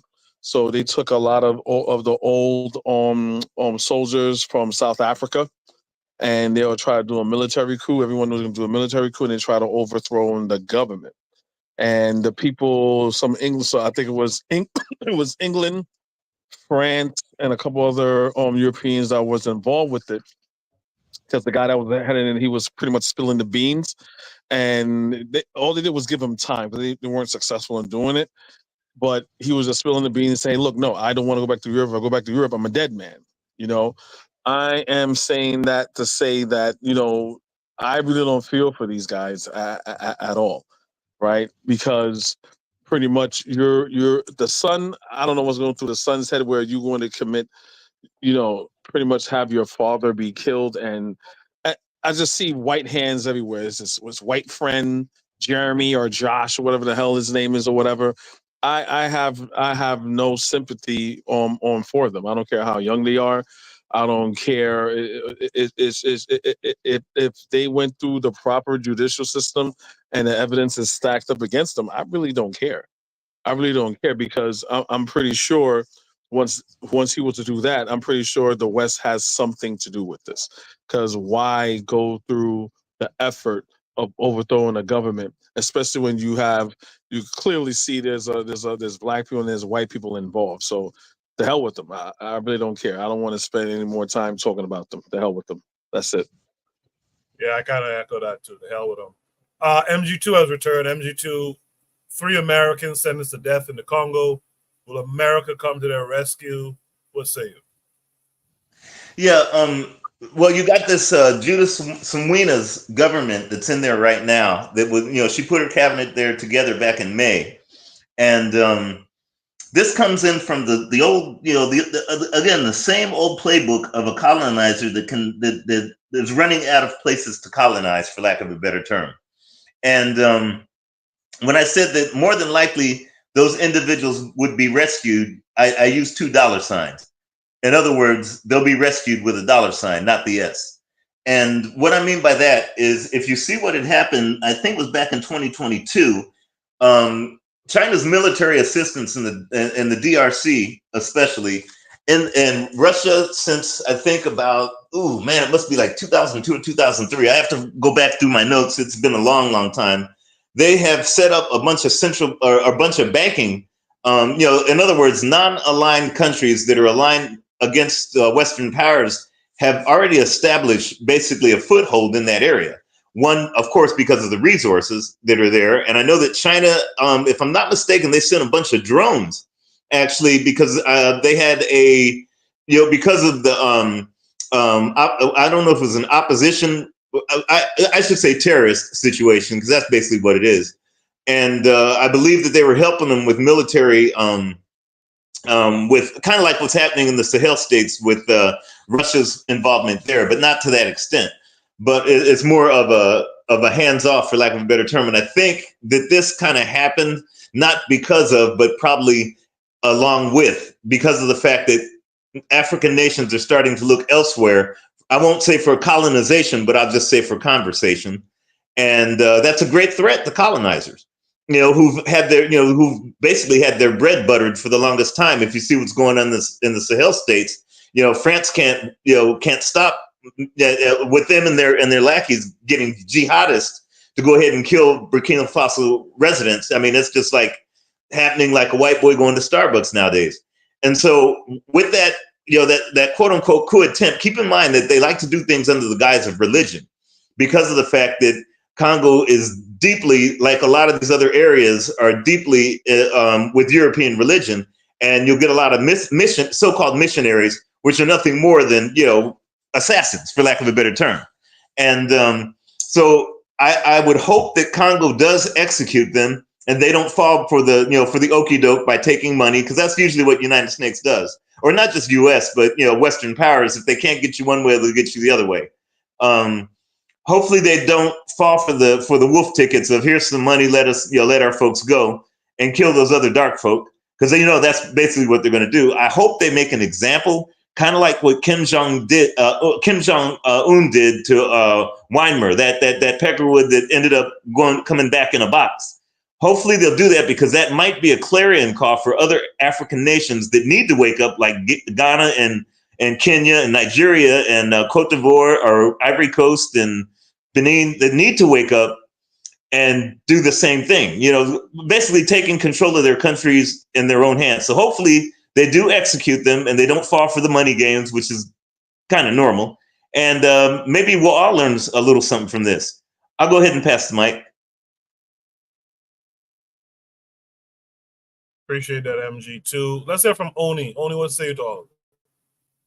Yeah, so I don't know the veracity of the kid saying that he didn't even know his dad, but his dad just said, come through. I mean, I'm not saying that I would take pity, but what I would say is that, this is the nature of the world at some point. And to say that, yeah, people do coups. People, especially not especially in Africa, but people do coups. And it's always been, I think my favorite quote is the one where it's something along the lines of, war doesn't determine who's right, war determines who's left, And the reality is that, when you dare to struggle, there's a chance that you'll lose. There's a chance you'll get caught. I'm reminded, from this movie. I can't remember the name of it, but there was this Nigerian movie. I don't really like Nigerian movies like that, but there was this one Nigerian movie where they were doing a coup attempt and they got caught. Like they failed, and all of them had to get executed. And it was, based off a real story. But that's the thing. So it's like, you don't try like if you try and you succeed, you'll be rewarded. But if you try and fail, that's the death penalty. That's your ass. You know, this kid. I don't know. It seems like he was an American or something. I'm not exactly sure. But this kid, his father's in Congo telling him, "Hey man, come through." I mean, I don't know the story. Obviously, I don't know. But if your father's telling you come through and try to overthrow this government for me, like you had to, you weren't thinking if you followed him. You weren't thinking. But it is what it is. Yeah. I guess I echo the sentiment. Hopefully Congo goes through with it. But I'm pretty sure Congo's going to go through with it because if there's, what a coup is, or what the main thing that a lot of these conversations are centered around. Whether we're talking about politics, whether we're talking about American presidential candidates, or whether we're talking about coups, is power. And people. One of the rules of, I guess it was Maurice Bishop who said one of the rules of revolution is that you gotta keep the revolution going. But one of the rules about power is that you try to stay in power. And one thing that's going to stop you from staying in power is a coup. So it's one of the most serious things that you can do in a country. And the fact that these guys tried it and failed, yeah, that's the there's real life consequences for that. So this story seems like a fafo to me. So as far as will America come through, I don't know what like again like because Biden's the president right now. Like legit don't know what he does. You know what I mean? like I just seems like bad decision after another. But I would be surprised, but I also wouldn't be surprised. I'll just put it that way. That's it. Appreciate that. Only in the chat, Ty Cruz said, perhaps we need kings in Africa or decentralized tribes that choose heads. It was my understanding that we still do have kings in Africa. And that they are supposed to be choosing heads of government. So I don't know. I mean, if someone else knows better, let me know. But that was my understanding. Thanks for that, Oni. Let's hear from, last but not least, I guess. Let's hear from Buana. Yes, sir. So Coco, I can tell you exactly what's gonna happen. I don't side with Oni in his speculation. I side more with MG2. And the reason why I said it is just watch the video itself. It speaks for itself. The fix is in. If you watch any jail sentence where in America where the sentence is death, these white guys will be crying all over themselves, because they know that the state is going to execute them. These guys have been just sentenced to death. Look at them. They're shaking hands. They're as cool as cucumbers because they know the fix is in. They know the fix is in already. They know they won't see. They know in a couple of months, they're going to be deported back to the United States of America. There was a man named Simon Mann. Kofi was trying to allude to him earlier in terms of Equatorial Guinea. Simon Mann was a British white man. He did the exact same crime. He was trying to overtake British Equatorial Guinea. Well, Equatorial Guinea. And the president caught him and had a case against him. And I think that the sentence was either life or death. He's now in England now writing books about his time. Rarely do you see an African government sentence a white man to death. Rarely. Now, I would say this. Here's the exceptions.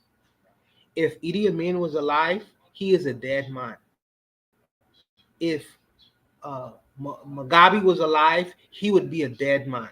If he was in Museveni's government, Museveni right now in Uganda, he would be a dead man. There are certain presidents, if they was around, they don't play with it. They don't play with it. They don't give a shit. If Magufuli maybe Magufuli from Tanzania, maybe. I don't know if they have their attendants there, you know. But certain strong men, if he was in Rwanda, he may be a dead man. I don't know. I put a question mark to that, you know, because the president there don't mess around either. There are some presidents who don't give a shit where you come from. If you try to undermine their government, you either go into jail for life or you are a dead man. They don't give a damn about executing a person. They don't exercise these squeamishness politics because we don't want to offend the West. You know what I mean? They don't have that kind of mentality. You are a dead man if you're just trying to undermine their government. The Congo,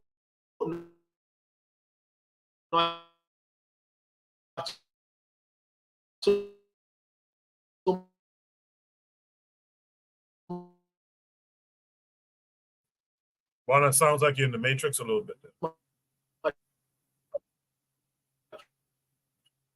brother. These guys are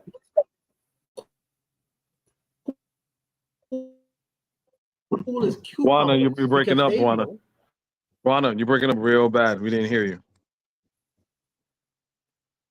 In the Philippines or one of these Islamic countries in Asia, they were dead men. They would be dead men if this was in Asia. You know, but you know, we play with our politics because you know we try to whoever is giving us the most money, we're going to subject ourselves. You remember the barefoot bandit, Coco? The barefoot bandit was shooting at the police in the Bahamas, bro. He was shooting at the police in the Bahamas, and the Bahamian government. You're supposed to be in the Bahamian jail, not a United States jail. This is the ridiculousness of these. Well, I ain't gonna go there. I'm just saying that I don't think that they will sentence. I don't see that happening. And I tend to err on the side of MG2 in terms of what will eventually happen.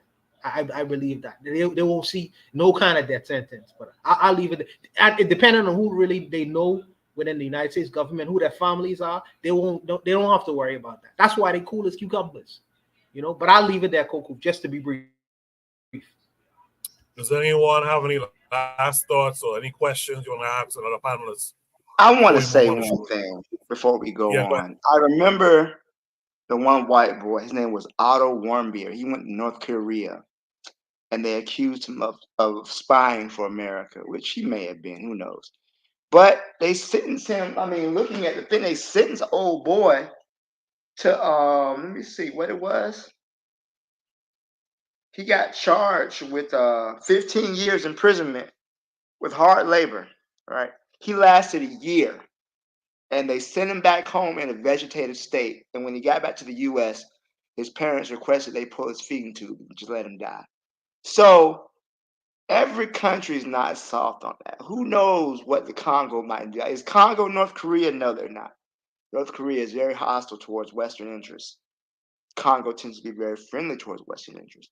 But they might get that 15 years hard labor. Even if their sentence gets commuted to not death. I think life in a Congolese prison can't be pleasant, you know? So I'll leave it there. Any other last thoughts by anybody on the panel? All right, good conversation. Let's go to should read topic number 3 then, for time's sake. Should read topic number 3 says, why is the white family not being studied for producing psychopaths? You guys should be familiar with this recent story. We'll play this. It's MSNBC. Hopefully they don't give me a strike for this. We'll watch the video and then we'll discuss it.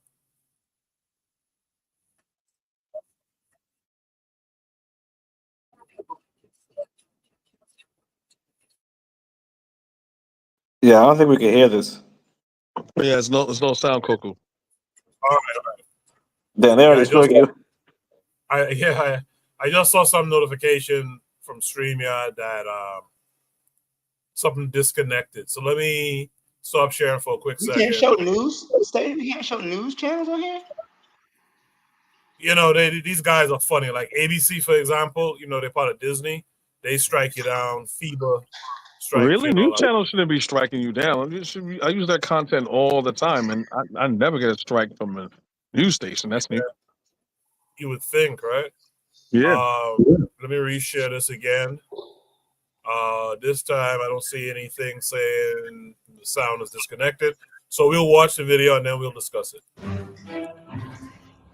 The first hearing for the father of the teen accused of killing 4 people at a high school in Georgia just wrapped up. Colin Gray is charged with involuntary manslaughter, second-degree murder, and cruelty to children. He faces up to 180 years in prison if he is convicted on all of those charges. His next hearing is set for December 4th. 2 law enforcement sources tell NBC News Gray bought his son an AR-15 style rifle as a gift. It's not known exactly when it was given to him, but sources say it was after police interviewed the teen and his father last year about online threats to carry out a school shooting. The hearing for the suspected gunman was held a short time ago. It's actually a child. The 14-year-old is facing 4 counts of felony murder. Authorities say he fired an AR-style rifle inside Appalachia High School on Wednesday, killing 2 students and 2 teachers. The teenager is now being charged as an adult and faces life in prison without parole. His next hearing is also set for December 4th. Joining us now, State Attorney Palm Beach County, Florida, Dave Ehrenberg.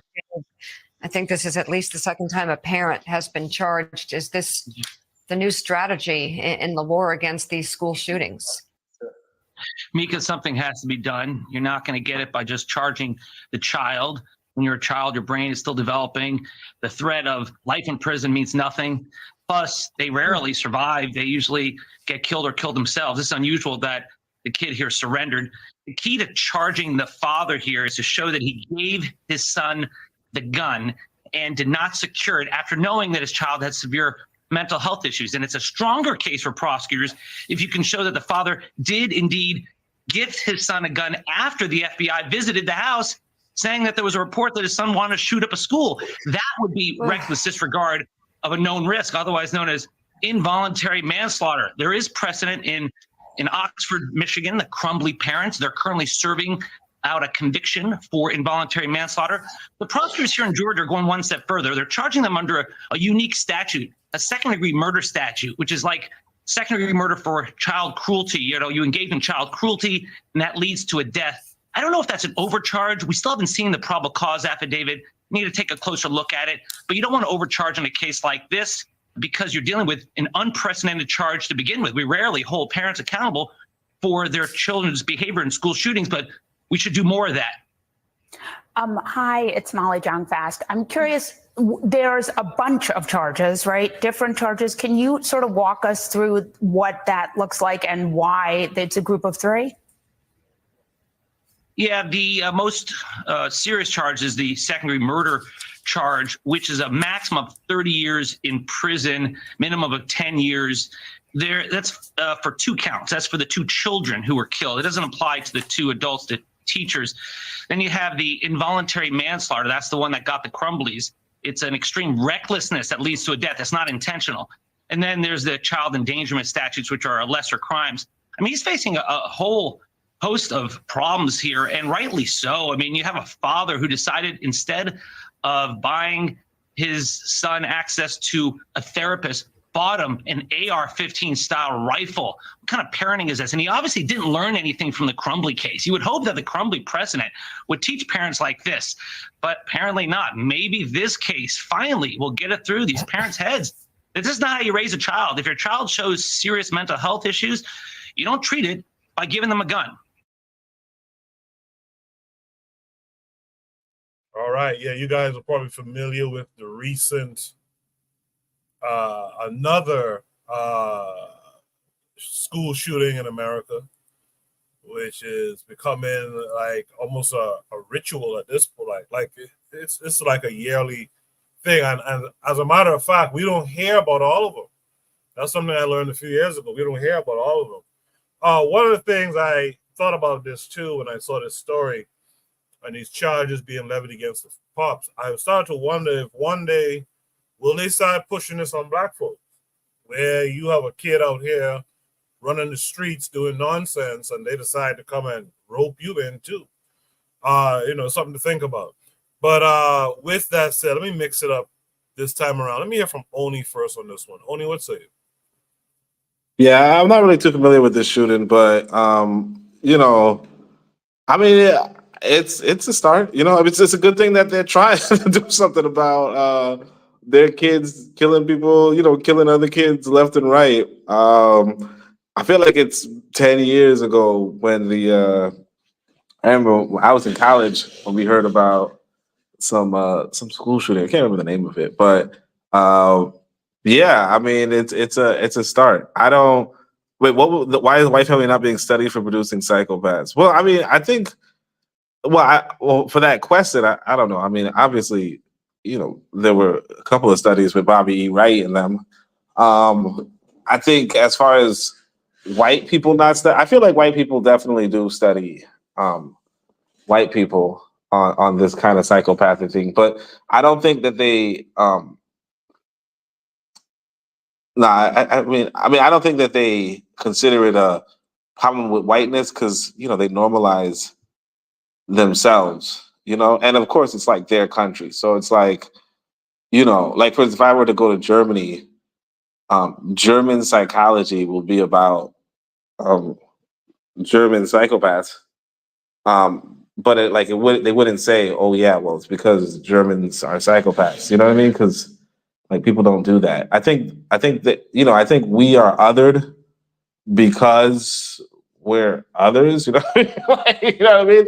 But as far as so I don't really particularly know the question, but I mean I don't understand the question, but as far as the prompt, as far as the video is concerned, yeah, I think that it's about time that white folk started, facing consequences for doing things that are awful. Your kid, because that's the thing too. It's like, well, my son is young, so I can't really. No, actually, no. I mean, yeah, if you're a father, you have no excuse. Like I could tell you guys this. I have a brother who I wouldn't trust him with a gun. You know what I mean? Like growing up, like I was recounting this story earlier, and I'm like, this motherfucker stabbed me. He he stabbed another one of my relatives. Like this dude was like a legit psychopath. So it's like as a brother, as a sibling, when there's a motherfucker that who's not right. Oh, sorry, I shouldn't curse, but you know when there's somebody's not right. And now as a father, you should know even more so. Like as a father, you should know even more so. And so for this story, it goes that not only did the dude know, or like not only should the guy have suspected because that's his son. Like I said, if you have a brother, like for instance, that guy Jay-Z, he shot his brother. You know what I mean? Like I don't trust Jay-Z for shit. Well, once you shoot your brother, I don't trust you for shit. But the thing about this guy, it's like, yeah, as a father, you definitely should know. But if not even that, if the FBI is telling you, hey, your son wants to shoot up a school, and then you go and get your son a gun, and then now all of a sudden you're like, what happened? Like, no, come on. Like that is actually absolutely a failure in parenting. And I definitely think that things should consequences should come to bear. Like that's just on the money. Now, as far as like black people and black, like let's say single mothers, getting charged, or single fathers or whatever, or deadbeat dads being charged. I would say, the big thing about this case is that the dude literally bought his kid a gun. One thing, I mean, there are deadbeat dads, well, not deadbeat dads, but there are, dads who will buy their kids guns. But I'm not sure if they're like buying their kids. I mean, yeah, if they are themselves involved in gangs and so on and so forth, then yeah, absolutely, those fathers should be charged. But for the most part, those single mothers, I don't think they're buying their kids weapons. I think their kids are acquiring weapons, but I don't think that they are actively facilitating that lifestyle. Now, if there is a dad out there who is like, "Hey, my son's into crime, and I want to buy him weaponry in order to do that crime," then I would absolutely understand as a state entity, punishing that person. But that's all I can say. I mean, again, as I said for the prompt, I think white people do study their psychopathy. I don't think that they link it to their genetics in the same way that you know black black people would, or I guess particularly African American would try to link it with white genetics. But I do know that, but white people definitely do study the psychopath, and they do have they do say some genetics are inclined towards psychopathy, but I mean, again, I don't expect them to be quote unquote racist against themselves. Yeah, that's it. Appreciate that, Owen. Let me continue to mix up a bit. Let's have from Buana next. Buana, what's it? Koku, this may be controversial, but I'm all for it. I'm all for it. I am. That was it. The South Koreans, the North Koreans. North Koreans, if you are committing a crime, they hold your family responsible. And to some degree, I'm all for it. I'm all for it. You shoot up a school, and you would have purchased your son that gun, and you know that your kid is bent. Something is wrong with him. Yes, I'm all for having you in the same dock, as your son. Sure. Yeah, let's get up some charges against you. You have created this thing, you have nurtured this thing, and now the thing has become a societal menace. So now you get to walk away scot-free and say, "Oh, I didn't know my son." No. This started a long time ago. Started a long time ago.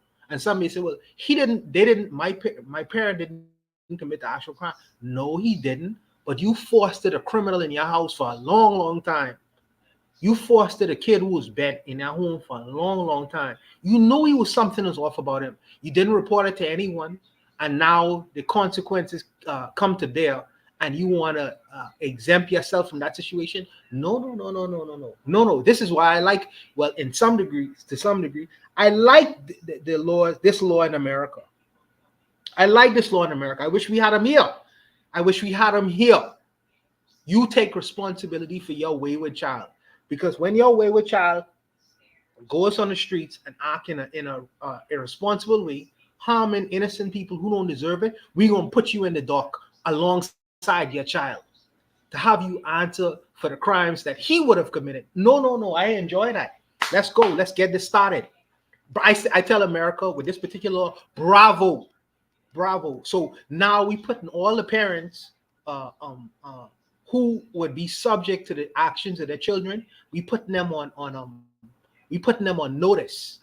Putting them on notice that you can't have irresponsible parenting without the fact that, hey, I could be charged or liable for the actions of my children. That's first and foremost. And for the children out there who are doing ridiculous things without a care in the world, harming people, robbing old ladies, doing shit like that, yeah, your mother could be locked up too for your action. Enjoy this law, and some people will tell me, say, "Well, you're wrong for that. You don't know what your children are gonna do." Sometimes they do commit random acts. That could be the case, but sometimes the innocent have to suffer for the guilty. I am all for it though. Because when you have produced a child and now the child is an adult, all the things you would have done in the child's foundational stages has come to bear. And now they are harming people, they are hurting people, and they don't give a shit. And you could cry your tears and say, "My son was always a good son. He ain't never do nothing to no one." When the whole community in the neighborhood know that your son was always a menace, and you get to walk scot-free out of the courtroom. No. I like these kinds of laws. I like them. So that's my stance on it. and they may be controversial, but I like these kinds of laws. I like them. That's my spill. I'll leave it there, Koku. Thanks for that, Medea. Um, one thing what Buana was saying, I know that might be a little bit controversial. I actually agree with something Buana said there. The one thing I'll add is that, it should be a procedural thing where, people investigate the background, similar to how these child services work. You investigate the parents and stuff like that. So it's not just a kid did something and so you just toss the parent in jail too, but you investigate. What culpability did you have in this child going this way? So I kind of feel you on that, to be honest. I kind of feel you on that. Let's hear from Jose. Jose, what say you next? I think we are speaking about a species. So it's all in the package. The shootings, the world wars, the meddling, the putting people against each other, the proxy wars. It's all one thing, right? The hooliganism. We're talking about a species. So that they don't see it, they don't recognize us as humans, so that they don't see themselves in flaws. Yeah, it speaks for itself that for them it's going to be incidents forever, and what can I say? What can we do? Our problem is approximation. Not racism is our problem. It's approximation. Not lynching and police brutality is our problem. It's approximation. I don't know what to say. And what is it? All right, I appreciate that, Jose. In the chat, Takru says, on the prompt, these are casualties of mental health being personalized in the capitalist system so that it's not the fault of the state for producing effective environments and people. Jigan is out there in the chat. Shout out to Jigan. Jigan says Kamala Harris was putting it to parents for their children being truant. Yeah, and actually, that used to be a thing even in my home country with Buana, truancy officers and stuff like that. Takru says, but now mental health or lack thereof becomes a resource on most personally managed. I'm not sure what that means. Lastly, Jigan says, facts, our problem is approximation, 100%. With that said, let's hear from Kofi. Kofi, you've heard what a lot of folks had to say so far. What say you to it? Basically, it does seem I was going to go down the line with here we go. We have your average serial killer, white male from the ages of 15 to 60 being say, oh, there was a mental health issue. But it did seem that I did warn him and say he did have mental health issue, and his father says he's going to get him a gun. So his father is absolutely liable for those deaths just as much as his son. But even if this wasn't the case, right? Go to the question that you posed to this story. The face of violence is never a white face. The face of illegal immigration is never a white face, right? Because people are not going to demonize themselves. They're not going to demonize themselves, right? So when something like this happens, right, and this happens pretty often, it's always white males. But in between these white mass murderers, all we hear in the news cycle about violence, these migrants, Chicago, New York is on fire, Chicago's on fire, these migrants, these Mexicans, this, that. And when it's a white person, mental health, thoughts and prayers, how unfortunate, nothing to do with the guns, nothing to do with that. It had nothing to do with the guns, but the guns were purchased legally. So the guns were purchased legally, and a gun is the common denominator. How can you say it has nothing to do with guns? So there's a gun problem in this country, and there's this neglect of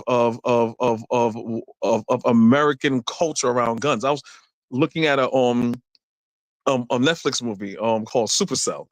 It's basically it's like a black British X-Men, but all the black people there are from the Caribbean and they're from Africa. You could tell when you talk to them, when you listen to them and stuff like that. You see the dialect and certain phrases that they use, right? So they had this one kid. He had, he was a part of a gang, and he's like, coming out, you fucking wine kid, come out of the bloody house and all whatever. So dude's like, yeah, I'm gonna come out, I'm gonna face him. So he's going into his pants, I'm like, yo, he's about to pull out the burner. Oh shit, I'm about to burn. He pulls out a knife, and the other guy pulls out a knife, and I start laughing. And the moment I start laughing, I felt shame, and I'm like, wow, here I am laughing that these so, I mean, it's fiction, but this how it is actually in England and other places, how they're gonna pull out a knife, and I'm laughing that they can't up their arsenal to a semi-automatic weapon so they could kill more people. And that's me living in America, growing up, has a part of American culture, saying that's funny. That's sad that I'm looking at that and I'm laughing at that. So it's a part of American culture with all these guns here, and you have all these gun nuts, and as well as white people are not going to psychoanalyze, like the brother said before, going to psychoanalyze themselves as white people. They're not gonna do that because they feel there's nothing wrong with their culture. The cultures that are wrong are Haitians and Hispanics and all these things, knowing very well that these people, immigrants, commit way less crime. American born people commit way more crime. But like I said, in between these incidents and these mass murders, these mass shootings, white people are not going to psychoanalyze themselves. We, as the other, will have to say, okay, I see how these people are. They're not going to look at themselves in the mirror and tell to themselves that they're psychotic. Another book that I want to reference before I go that really made me put things in perspective. So if you read Sheikh Anta Diop's book Civilization or Barbarism, white people think that just because the civilization that they took ideas and things like that they took from other people to make their life much simpler, they think that's civility. Well, I'm a part of a civilization. I have running water. I know what a book is now. I know what a window is, and I know what a cart is, and so I'm civilized. But within your culture, you still have barbarous things that you do within your culture that makes you a barbarian. So we have to recognize that we have these people that put on this fake facade of being civil, but when they always had a culture of barbarism. And I'll leave it there. Good stuff, Kofi. I appreciate that. Real good stuff. With that said, Black Steel, you've heard everything everyone else had to say. What say you to all of it? So everybody, I enjoyed everybody's contributions to this. So I would say, the Black family has always been pathologized, right?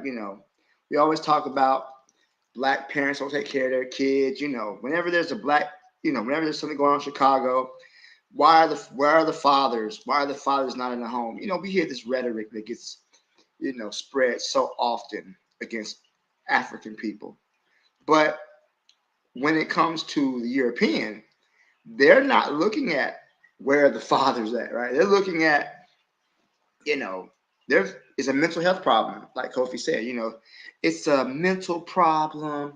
They need help. So here this man not only gets visited by the police, but by the FBI, who tells him, sir, your son is making threats, causing harm, to potential harm the school, right? So his response as a father is not to go out and buy his son a PS5, to buy him a Nintendo Switch or a skateboard. You go buy him a AR-15. And not only that, he took the boy deer hunting, right? And the boy smears blood from the deer on his face, talking about, oh, this is the best day of my life. So The signs are all there. So I believe this is a correct charge for this man. But we don't ever really understand the foundations of the white family. White people look at everybody but themselves, right? So we can talk about how single mothers are ruining the community, black fathers not being in the home, but yet when you sit up here and talk about, oh, what's up with these white parents?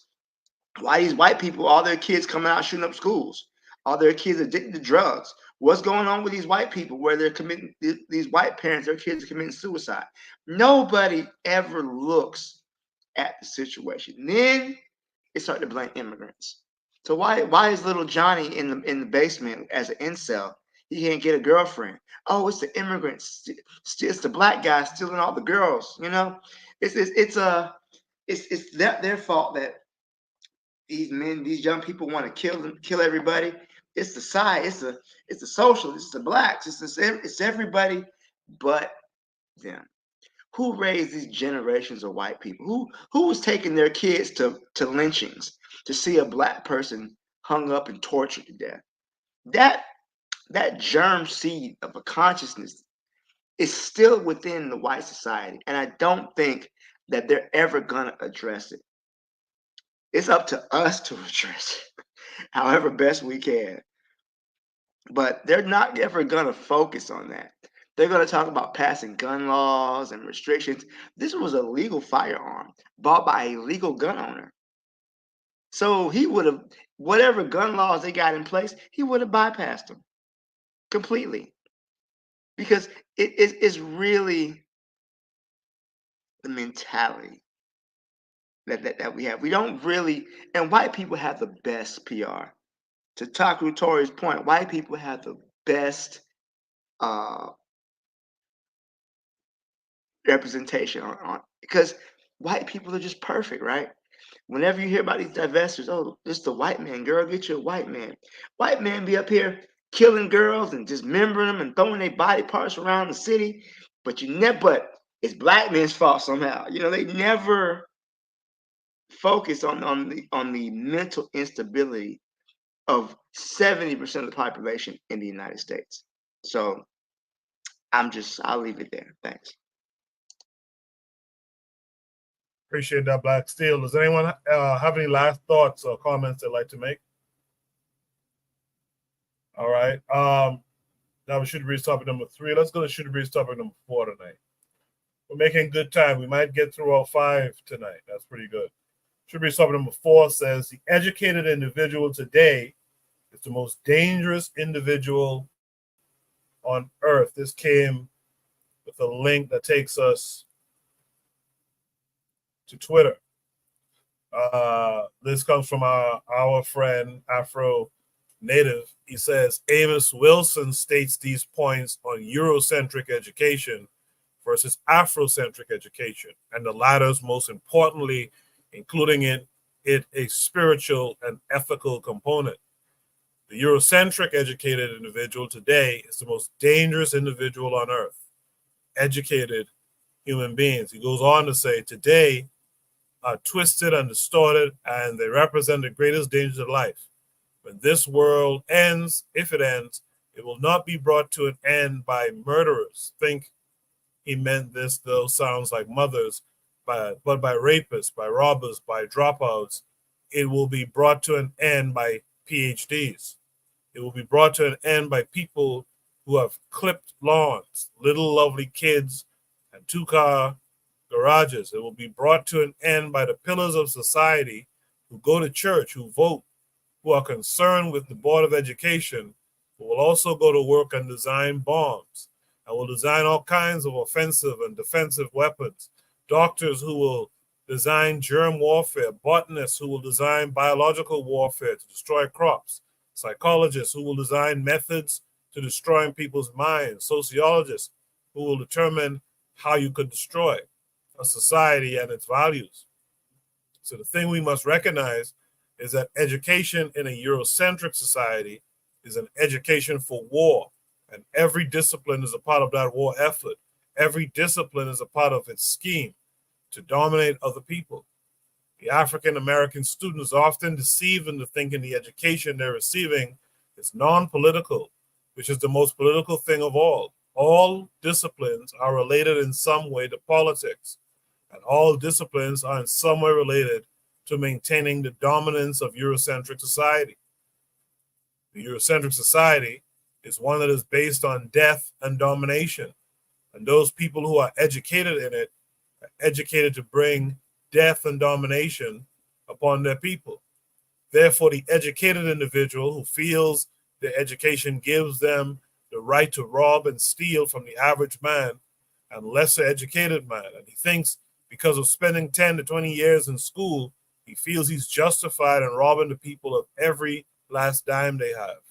And so therefore, you can see even our medical doctors and so forth often having them still the germ of rape and robbery as a part of Eurocentric education.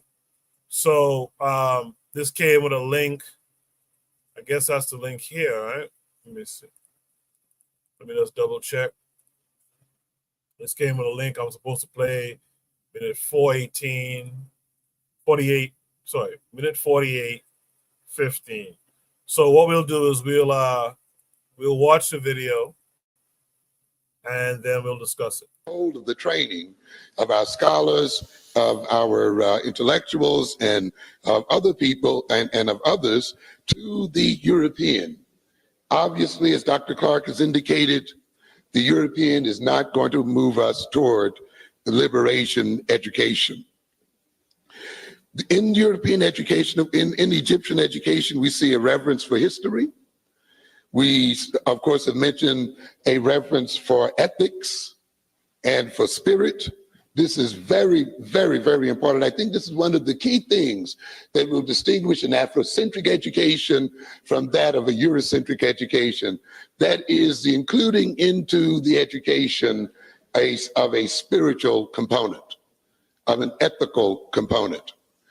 As I've said on many occasions, the educated individual today is the most dangerous individual on earth. Educated human beings today, ladies and gentlemen, are twisted and distorted, and they represent the greatest danger to life on earth. How do I say that? When this world ends, and if it ends, it will not be brought to an end by muggers, by rapists, by robbers, by dropouts. It will be brought to an end by PhDs. It will be brought to an end by people who have clipped lawns and little lovely kids and two-car garages. It will be brought to an end by the pillars of society, who go to church, who vote, who are concerned with the Board of Education, but who will also go to work and design bombs and design all kinds of offensive and defensive weapons, doctors who will design germ warfare, botanists who will design biological warfare to destroy crops, psychologists who will design methods of destroying people's minds and so forth, sociologists who will determine how you can destroy a society and its values. So the thing that we must recognize that education in a Eurocentric society is an education for war. And every discipline is a part of that war effort. Every discipline is a part of its scheme to dominate other people. The African American student is often deceived by this type of thing. They're deceived into thinking that the education they're receiving is non-political, which is the most political thing of all. All disciplines are related in some way to politics, and all disciplines are in some way related to maintaining the dominance of Eurocentric society. The Eurocentric society is one that is based on death and domination. And those people who are educated in it are educated to bring death and domination upon other people.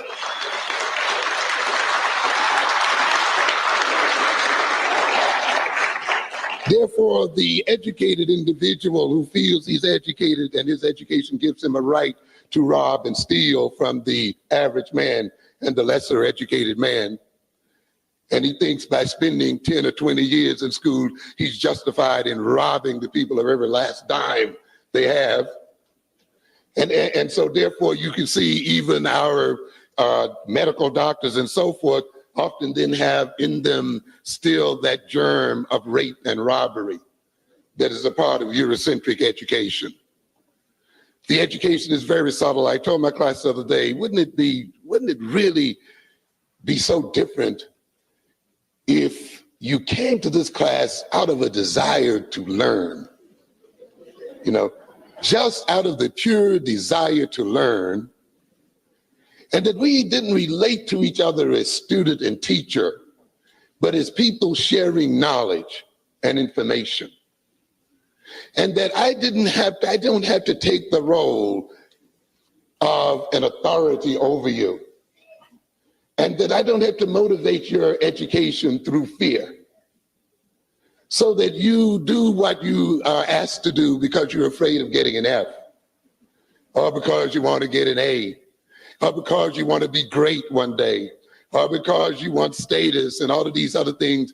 Can't you see then at the very center of your education is an education based on fear and false pride and false motivations, so that when you get through, you will be a twisted human being, and therefore you will introject that kind of value upon the population as a whole.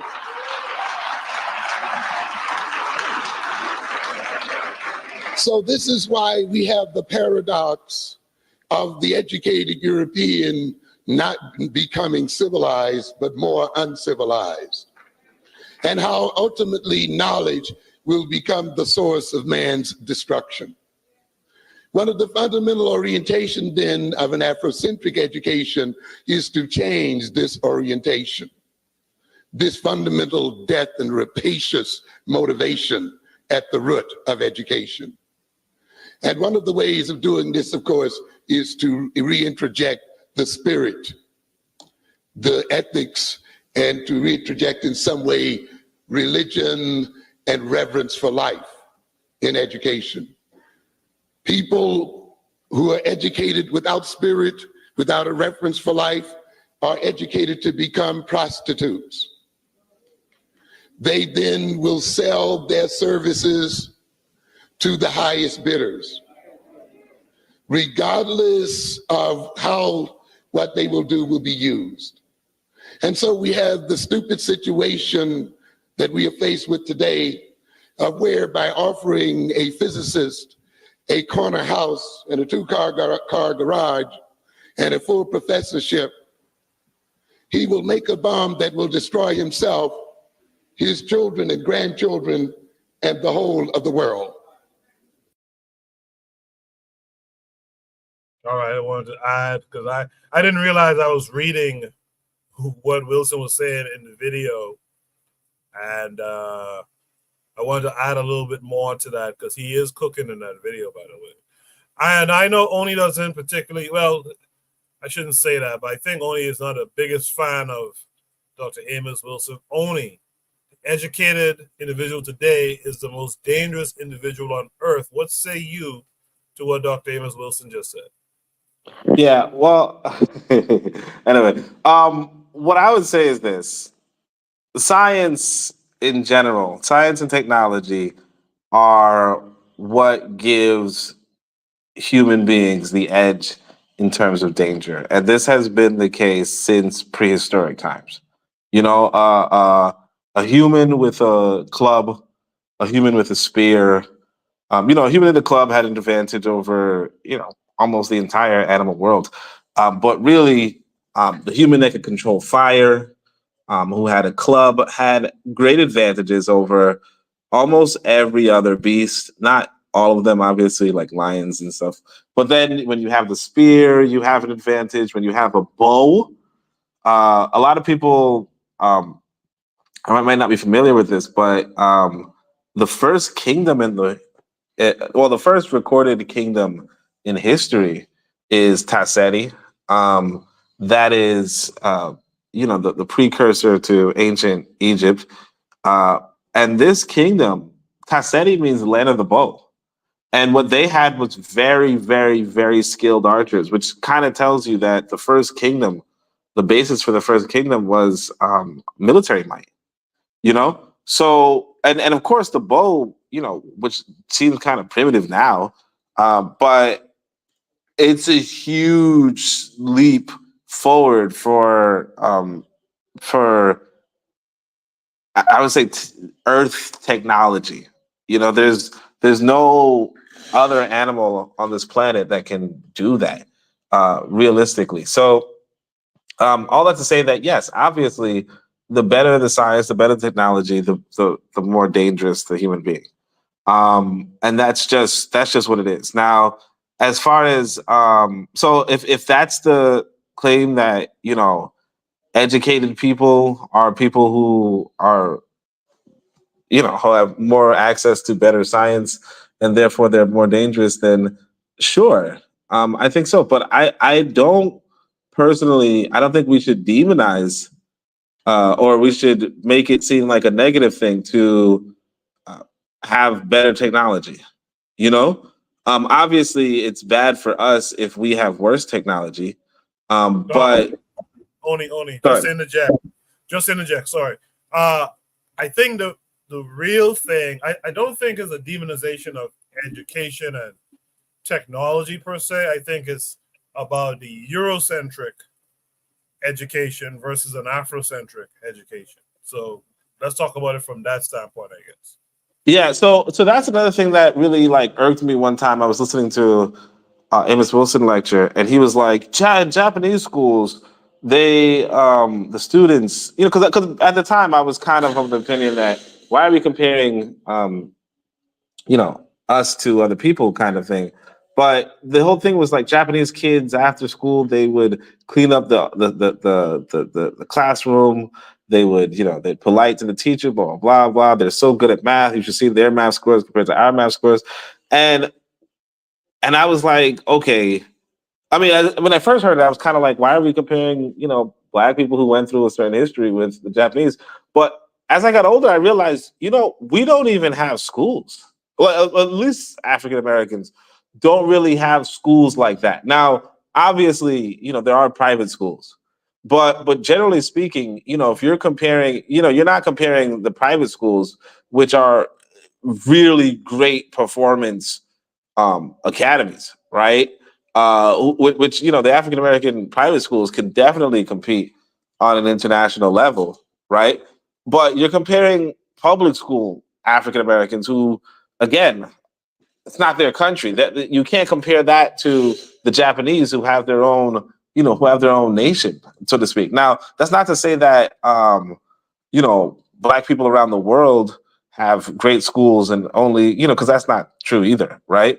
All the same, what I would say is that, as far as the Afrocentric versus thing, like that's where I think, we have to get a hint of realism, one of the examples he used for what was it called? Afrocentric school was, the education system in ancient Kemet, which is like, I mean, I'm a Kemet-phile, I like ancient Egypt and all that kind of stuff, but but I think that's one of the problems that we have as a people is that, what are you talking about? You know what I mean? Like you're in 2020. Well, he's not in 2024, but you're in. I don't remember what year he passed, but maybe 19 something, right? But you're in 19 something. Ancient Kemet, legit, the last Black king of Kemet was I feel 500 BC. So it's it's just a whole different world, and it's I understand the sentiment of, Sankofa, go back and fetch it and all that kind of stuff. But you're talking about 2,500 years have passed, And of course, I think that it's just a little bit removed from reality. And I get the aspiration, but it's you're not even, as you're talking to Black African Americans, which he was, right? If you're talking to African Americans, they don't even have schools.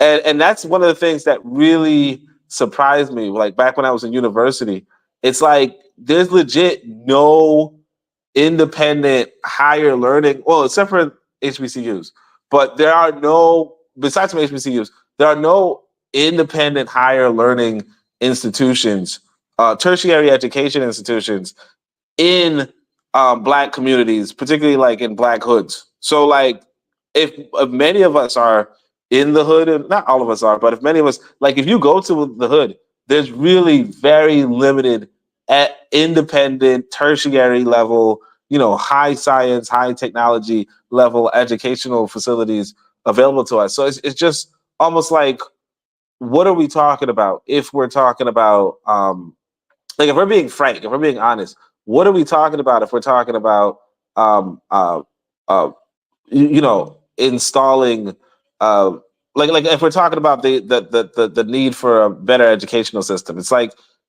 you damn right you need a better educational system, because you don't even have schools. So I think as far as realism is concerned, that's really my issue. But I don't want to monopolize the time. Sorry. No, good stuff on that. Appreciate that. Triggavi262 plus in the chat says he has to head out.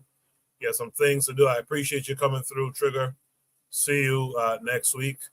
That was Oni who just gave his thoughts here. Let's hear from Black Steel on this. Black Steel, what say you?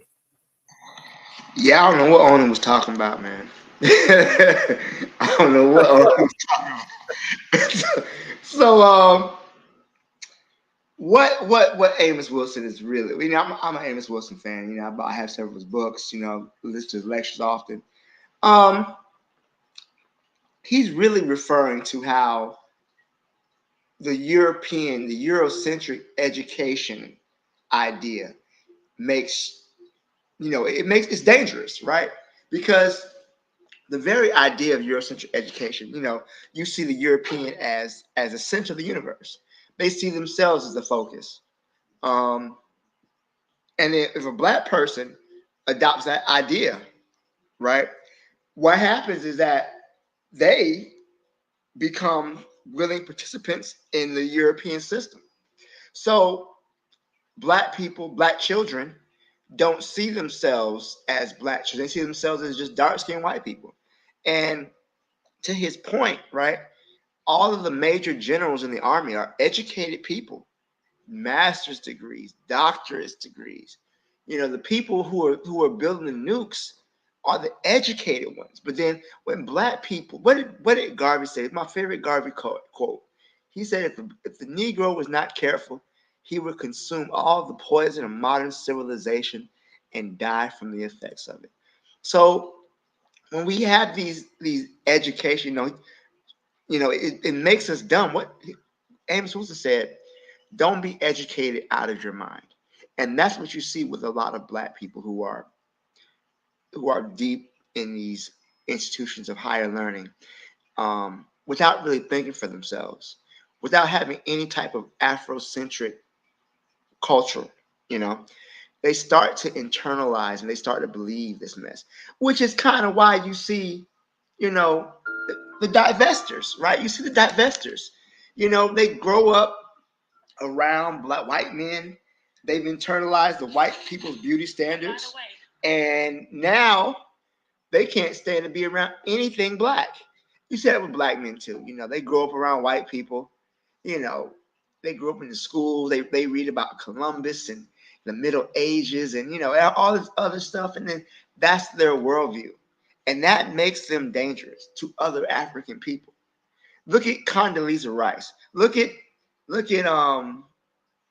Colin Powell.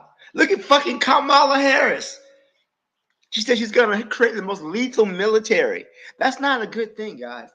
That's not a good thing for the Democratic nominee to say they're going to create the most lethal military. When you have war criminals like Dick Cheney endorsing her, that's not a good thing, right? But because we have internalized this Eurocentric education process, we're supporting that. It's amazing to me sometimes when you will see Black people supporting the most heinous Black people just because they're Black. They could be a Black person in the Waffen SS, But hey, they're black though, right? And I think that's what Dr. Wilson is talking about, that we have this Eurocentric bent to education. I don't even think it needs having your own schools personally. I think that as a community, African people have to educate our children. We can't just leave it up to our oppressors. When I was in school, I didn't learn anything about Black history. We had Martin. We had maybe one thing for MLK Day, and that was really it. We didn't talk about Black history when I was. This was in the '80s. So my knowledge came from my mother. You know, she bought me books. She read to me because she didn't want the school's education to be the only education that I received. And that's a responsibility that I think a lot of parents are shirking, is that they're letting the school be their only source of education.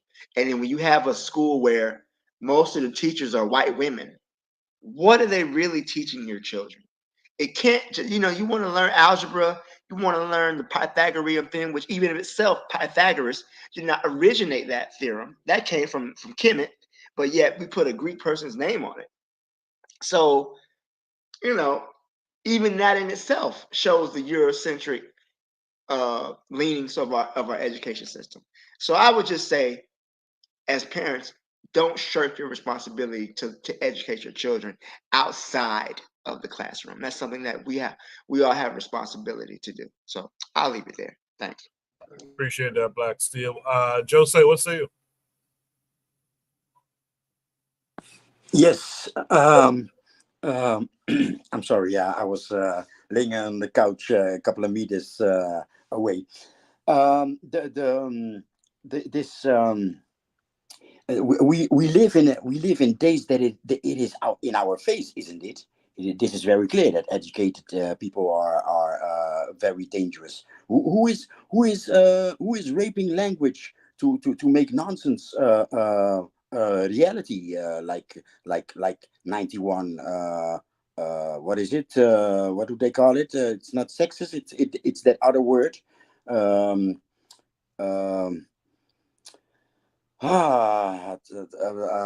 What's it called, guys? It's not sexist, man and wife, but it's pronouns, right? You know, all that type of nonsense. From where does it come from? From educated people. Come on, who is deconstructing society? Who is deconstructing the family? It's educated people. You know, lawyers, quote unquote scientists that made the whole COVID worldwide coup possible. Scientists, educated people. Come on. You know,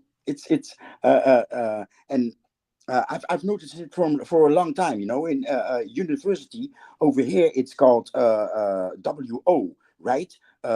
Scientific education. And in my younger years, I didn't go to university. My career and my courses and my certificates, etc., was at work. So I stopped with school quite early. But people around me went to the university, and I had the idea like, you're not researching anything. It's like you're on a normal school. You learn something, and then there's a test, and you repeat what you learned the weeks and months before. Like how is this a scientific education? You're not at the edge. You're not finding out new things. You're not a pioneer. You're just going to school, a very expensive one.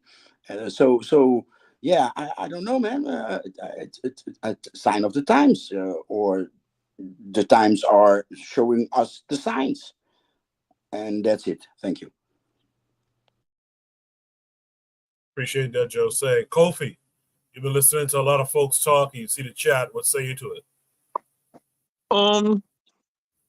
When I hear about education regarding Black people, that's what comes to mind. Put it in perspective, when you read Carter G. Woodson, The Miseducation of the Negro, he says the Black man needs to get 2 education, one from academia and one for himself.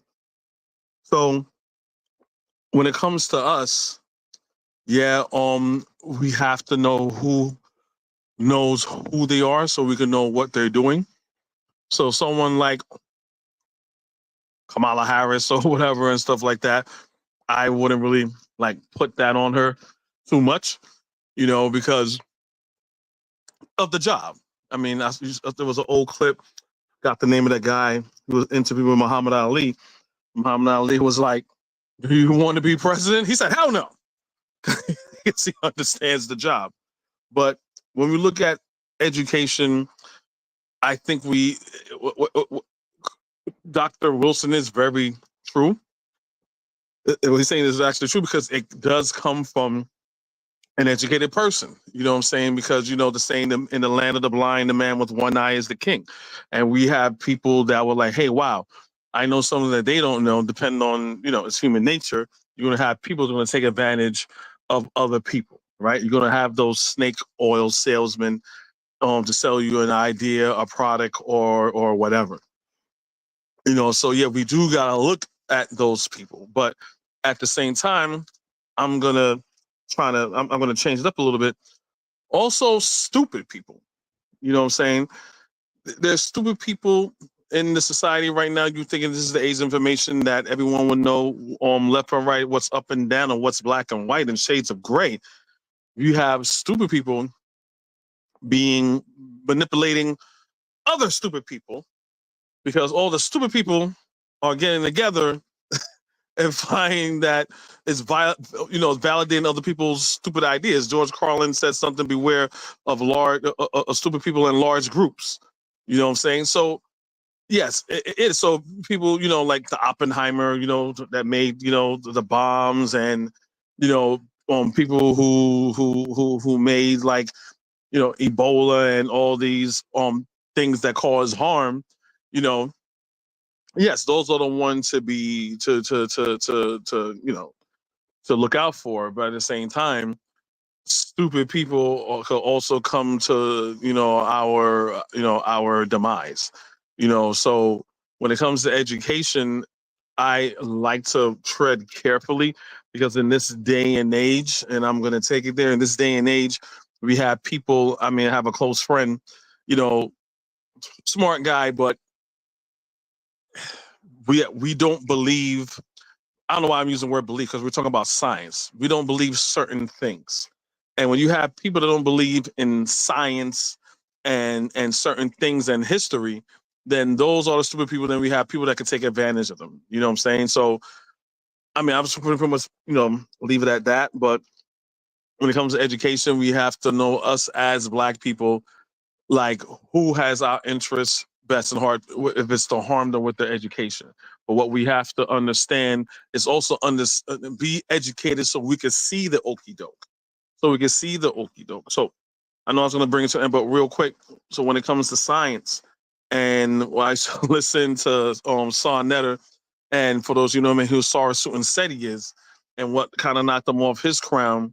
You had people from the Armor Rock Squad or whatever, and they're presenting him. Remember, he's supposed to be representative of Dr. Ben. He was the last one to see Dr. Ben before Dr. Ben passed in the home in the Bronx and all that. And someone gave him like, look, this is a scientific analysis of why you're wrong. This man said, oh, that's the white man's science. And I'm like, what? And I'm going to keep hearing this. So there's no such thing as the white man's science. We have to understand science and education is pretty much, especially science, is a tool of understanding the natural world, right? If you understand the natural world, and you understand certain processes and things like that, someone can't tell you different. If you don't know better, right, then and you accept it, right, then it's on you. Right. So anyone that knows Sheikh Anta Diop was made Sheikh Anta Diop just such a legend in his field. He took that same science. That's what I'm talking about. He took that same science you said is the white man's science. Took a mummy. This is back in the days when they said the mummy was, ancient Kemet was ruled by white people and Asiatics and stuff like that. Went to Europe, went to France, went to university, took that same thing and said, hey, look, This person shares same. I think it's E1B1A is the DNA signature, and only Africans have that genetic signature, right? And turn the whole world on its head, right? So we have to understand. For example, we have to understand science as a whole, understand the education, the education as a whole. So we can't see the educated as a danger, because if we're educated, we could see it coming from a mile away. And I'll just end it there. I appreciate that, Kofi. There's a follow-up question MG2 asks in the chat. I'll put it up again after everyone is gone, just for some clarity's sake. But I guess I got everyone except Buana here. Buana, the educated individual today is the most dangerous individual on earth. What say you to all of it? That is an exactly right statement, and it's exactly right. And see, we have been taught within our community that a dangerous person is what Frank Tukey Williams, the head of the Crips. That's a dangerous person in our community, or a person like Frank Lucas, or all the drug dons in Jamaica, or Papa Doc. These names that is very familiar in our circles. We consider these people as dangerous.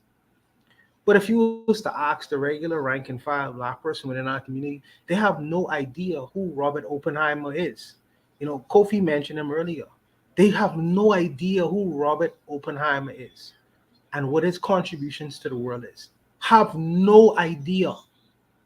Matter of fact, one of the highest selling films within this year that gone unnoticed within our community, and they don't understand why this guy is so celebrated, is Oppenheimer. Oppenheimer created the atomic bomb, brother. The atomic bomb that changed the state of affairs within the world. And MGT2 mentioned something specifically. He said that my definition of education is nothing more than mere practical application of information. Okay, so now here goes the practical application of what Oppenheimer did. The United States government took the atomic bomb. They know, most people know about Nagasaki, and they know about the other place in Japan. I forget the name of it now. Hiroshima. They're able to settle countries with the practical application of what Oppenheimer created. A Jewish guy, little people know about. The other person little people know about within our community is somebody called Richard Gatlin, another person. Most people don't know who Richard Gatlin is. Richard Gatlin created the Gatlin gun. And with that invention, he was able to settle large territories in Africa. In particular, if no one ever heard of the Ashanti Wars, the Gatling gun is one of the technologies that was used in that area. And also South Africa, in terms of a lot of the Zulu Wars. People don't understand how these lands, these vast territories of land, were settled by the Europeans. Well, it's through the creation of these so-called educated people. Most people don't know what Operation Paperclip is. When the United States government decided to get the Nazis, the scientific educated class, Nazis in Germany, and import them into the United States society to work on their space programs and other scientific programs, to build up their military and scientific infrastructure within America. Operation Paperclip. So when Dr. Wilson talks about the educated person is the most, absolutely. And I think that one of the things that we should invest in is scientific education, in terms of presenting at least a defense to the rest of the world. To be defense, to put on a show rather than us being slaughtered. The Gatling gun slaughtered a lot of African people. And we are at the threat of what Oppenheimer created with the atomic bomb. God forbid he bombs Africa. They use an atomic bomb to bomb Africa. That's what they use to settle large swaths of territories. Little small PhD guy in school you would never meet. You call a nerd, cast him aside and say, well, he ain't dangerous. He is the most dangerous person in the room. The gangsters that you probably would have heard of within your community. He could do all of the gangsters you know about within your community. He could do with their little, whatever territory you want to even name. More dangerous than El Chapo, more dangerous than Pablo Escobar, Oppenheimer. Most black people don't know who he is.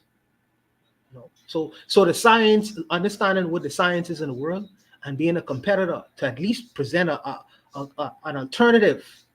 I understand the black mind is intent on creation, intent on building things and producing things and innovating things.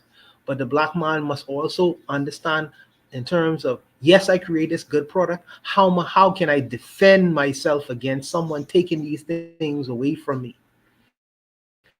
Yes, I create this genius thing that is beautiful and it's helpful and it helps by people in a very beautiful way.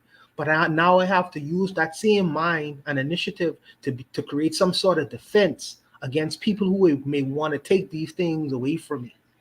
That takes scientific and education and know-how too. And this is the world we have to contend with. This is the world we have to contend with. Yes, the Europeans create a big club, but we must create a big shield to stop the Europeans from taking away the things that we hold dear to our heart, the things that we have been able to produce in the world. And this is the reason why we find ourselves in the situation that we currently reside right now. So I think that Dr. Amos was completely right with some of the things he was saying. The educated individual is a very dangerous individual in terms of how you have practically applied that information and slaughtering and harming other people who don't look like him and conquering the rest of the world. So now we have to create another kind of education in the world that is a shield or a defensive mechanism against people who would choose to rob us and take away from the things that we would have created in the world. But I'll leave it there. Kofi. All right, well, that was everyone on the panel. So as Juana alluded to, MG2 asked a question in the chat. I would like to know what everyone's definition of education really is. Juana said, MG2 replied, his definition of education is nothing more than a practical application of information. A little later on, he added, who's the best educated person with a PhD?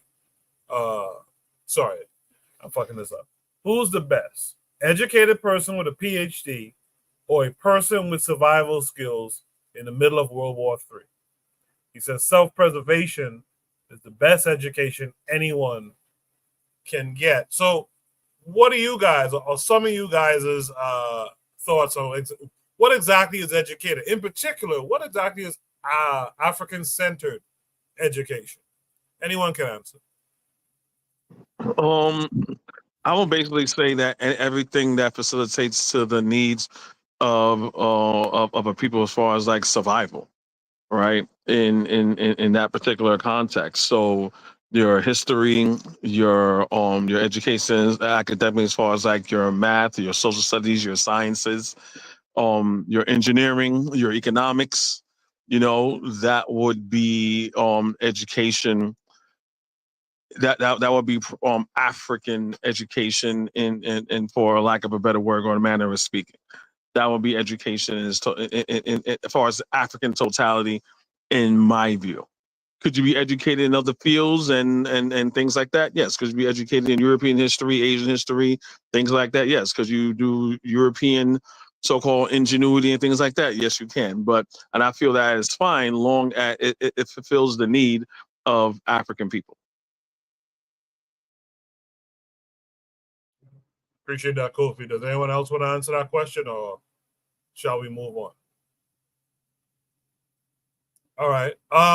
Thanks everyone for everything said on that topic. Let's go to the last topic of the night. This should be interesting. I know some panelists might enjoy this one. This one should be topic number 5. It says, is FBA and ADOS correct in their stances, or correct in their stance then? Or is this propaganda? Which is it and why? So this is a video. It takes us to Twitter, right? It takes us to our our guy here that we talked about one of his videos last week. So the poster is Lady D. She doesn't say anything to it, but let's watch it and then we'll discuss.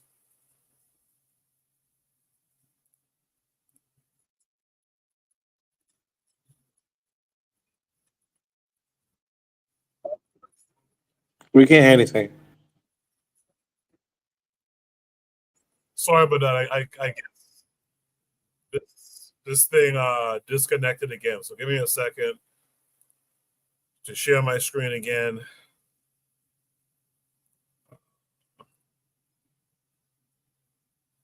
All right. So this takes us back to Twitter. Topic number 5 says, is FBA ADOS correct in their stance then? Or is this propaganda? Which is it and why? So we'll watch the video and then we'll discuss. And especially the African-American experience. It's literally not duplicated anywhere on earth in history. African-Americans are a completely unique phenomenon as a people. Who they are culturally, what their history is, what their experience is, isn't duplicated anywhere on earth. You don't know where you came from. You don't know what country you came from. You don't know what culture you came from. You don't know what language you came from. You don't know what your religion was before. You, like I've said before, you're more American than anyone because you don't have any other identity. Actually, your entire identity is American based. That's not the case of anyone else. I'm Irish American, I'm German American, I'm Italian American, I'm Jewish American, I'm this or that, the other. You can say African American, but you don't know anything about Africa. You don't even know which part of Africa. Africans don't call themselves that because I know my tribe. I have my language. I have my region, my country, my whatever. Like me saying European American. I'm not European. I'm specifically Irish and German. But you can't say that. You are American. You're the original Americans. You know, everyone else is immigrants. You can't even be called immigrants. Yeah. You know, you're originally American, and your culture is as close to being the indigenous culture of America as there can be without you being the indigenous people. You know, you're the indigenous people of the entity called America, called the United States of America. Everything else came from elsewhere.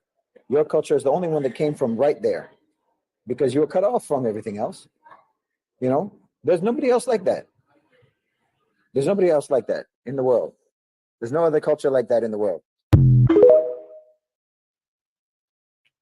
So I forgot that guy's name. We talked about him last week. I know Provide Triggers, if she was here still, she could tell us the name. A couple of the commenters on this tweet, one says 444 the blueprint. He says, I believe they're losing the grasp on Black Americans. And now they're trying to redirect by using our talking points. From the things I've read and encountered over the years, I would say we are the only Americans. We do not come from Africa, and life didn't start in Africa. I believe life started in this Western Hemisphere in the Americas. I believe Black Americans are the oldest people group on earth, but that history was just interrupted with colonization. When they dig on this landmass, I guarantee they find our ancestors, but they'll lie and say they found slave graves. That's an interesting take. Someone came in and said, someone white came in and said, American Indians are the first Americans. Another person, real, says, but the first generation off the ship knew which part of Africa and knew their tribe. Then the history and language was eroded. Same thing for the Africans in the Caribbean. We just got off the boat earlier. The history actually is documented. It's just not taught to a certain extent. And, you know, that reminds me, one of the things I thought of when I saw this is, his name is Shahid Bolson. When I saw this, one of the things and thank you for that provided trigger. One of the things I thought about was, you know, what makes it so unique? Because the guy keeps saying it's the only people, but I always wonder how come no one ever talks about the Caribbean a unique group.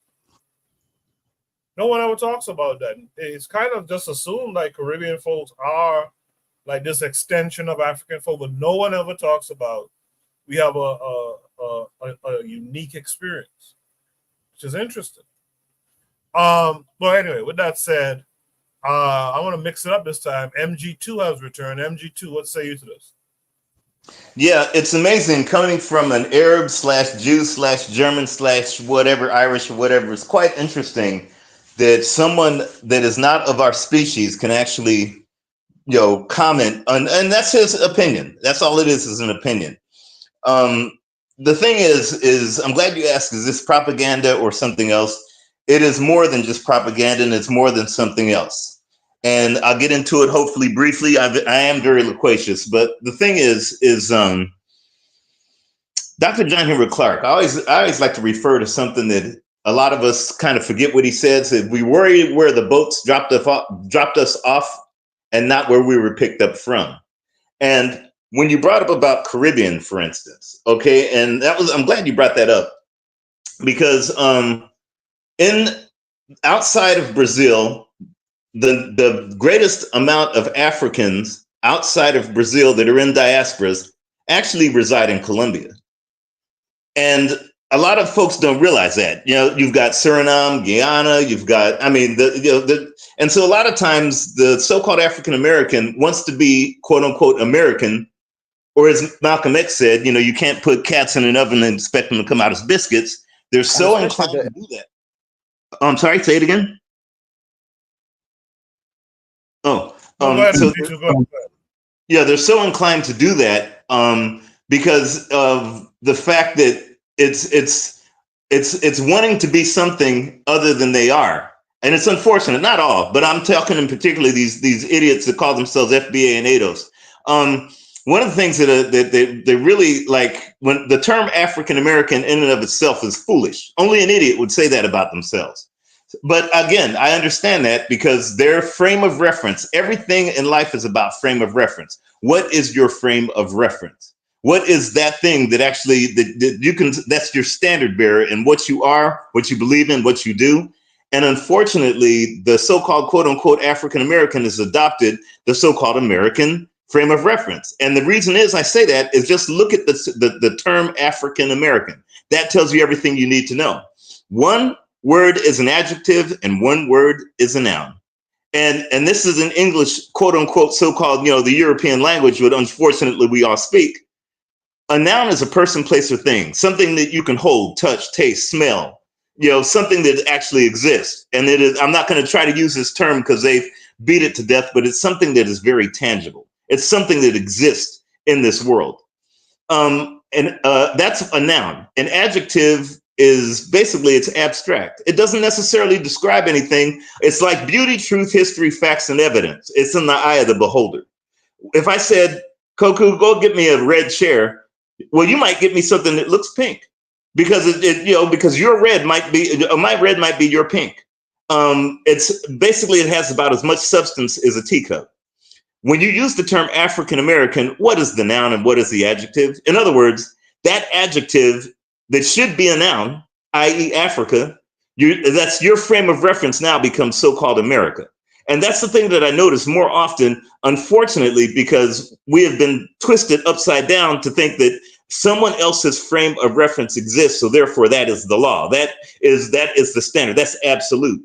I was on Dr. Ma'at's show not too long ago, and I said there's one thing that I could always tell when I'm dealing with a quote unquote ADOS, FBA, African American, or someone who has definitely been indoctrinated and doesn't have their own frame of reference. When I say the term, and I think I've brought it up tonight when I talk about their media, whenever I don't say the media or the military or the educational system or the economic, I don't say that. And the reason is because anytime I reference something with the word the, that's an absolute term. It's definite. If I told you, Koku, go get me the chair in the other room, you know that there's going to only be a chair and nothing else. You're not going to bring me an umbrella to sit on. If I say, go get me a chair, that means you have a choice. That means that you're pretty sure that there's more than one. So therefore, that again, that's about frame of reference. And that's one of the things that I noticed with African people, Black folks, that we've lost most, if not lost, don't even want to go ahead and regain or even think that a frame of reference exists. So therefore, I hear a lot of so-called Black Americans, FBAs talking about the media, the military. That is not yours. It's someone else's. It is not you did not develop it. Matter of fact, we were subjected by their so-called military, their so-called media, their so-called education system. It's not ours. So the thing is when it comes down to these FBAs and that, that German half Irish dude or whatever, Shahid, part Arab or whatever, he's talking as if he already determined and decided our frame of reference as African people for us. You have no culture. Yes, we did. And matter of fact, in the human history, humans have been on this planet for over 9 million years. To say that this is unique to one individual and over 9 million years is pretty, not only is arrogant, but it's foolish. Because no one know what happened 10,000 years ago. No one knows exactly, again, what is our frame of reference of what they call so-called history. Again, beauty, truth, history, facts, and evidence are in the eye of someone else, not us. In other words, it's abstract. So whenever I listen to guys like that and they say that the African American has this unique experience, I'm like, so you don't know if somebody 100,000 years ago had the same experience. You weren't around. But again, it's that frame of reference that we've been indoctrinated with so-called Western, so-called culture. And remember, culture is not hip hop. Culture is nothing more than a device mechanism handed down through generations for survival. That's all culture is. An antelope has culture when it comes out the womb. Everything. You survive on it. You grow on it. You nurture your society with it. You educate. You protect your society with it. You gather resource and conquer other societies with it. But unfortunately, a lot of this, to be loquacious and answer that question, it's more than just propaganda. It's ignorance, and it's almost a genocidal form of xenophobia. As if, to go back to your first subject, look at what these idiots are doing in terms of their own Haitian family. Remember, Africans had to go through Haiti before they went to New Orleans. So therefore, anyone that, like you see these Negroes talking about Haitians eating cats and this and the other, again, indoctrination, to go ahead and bring this back full circle, it is no different. It's a xenophobic genocide. Unfortunately, now we've got half Arab, half Jew, half Italian, half Germans going ahead and reinforcing that ignorance. I'll go ahead and pass the mic.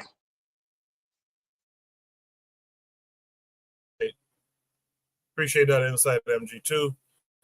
Seems I've awakened Provide Triggers for Evolution in the chat.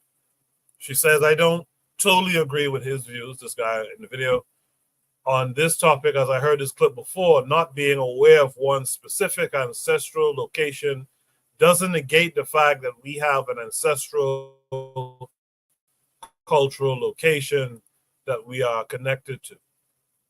My computer's going slow. Jigan is of the mindset that blacks in America have a right to call themselves American, just like Jamaicans and Nigerians call themselves those things. Provide Triggers continues. She says, Coco, my mind often goes in that same direction, vis-a-vis posing the same question regarding the Caribbean population.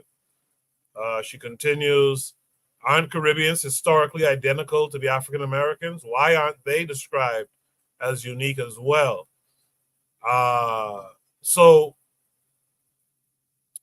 With that said, Sister Ross, I was going to ask that question earlier. When last have you guys seen Sister Ross? I haven't seen you in a while. Good to see you. She says, call them anything except by their historically determined name. When you create a name, African Americans, you created a personality that fits the name. I don't disagree with that either. Good to see you, Sister Ross. It's been a while. By the way, whatever happened to BB Rodriguez? I haven't seen that name around in a long time. But with that said, let's hear from Oni, since he's the one who is 3 hours. I'm sorry, he's about 6 o'clock in the morning there. So Oni, what say you? Yeah, I mean, I think the Caribbean part was spot on. The Caribbean observation is spot on. As far as what this guy's talking about, I have no idea. I usually respect his videos, I guess. Or at least he seems to really, I like when he's bashing America, I guess. I don't know. But yeah, I don't know. Yeah, exactly. Yeah. But I don't know what he's talking about. I think, to say that nobody else has forgotten. I mean, isn't there a quote in the beginning of destruction of black civilization, where I don't even know if they're quoting the Bible or not. I don't know where they're quoting, but they said I can't remember if it was like, I don't know if it was the Sumerians or something, but they said some people forgot their past and they disappeared or something like that. Yeah, I mean, I think it's just really awkward. Like just really, really awkward to say that African Americans have unique history when it's not even like I could understand if you were saying like a unique music, you know, like unique music. Sure, I would go for that.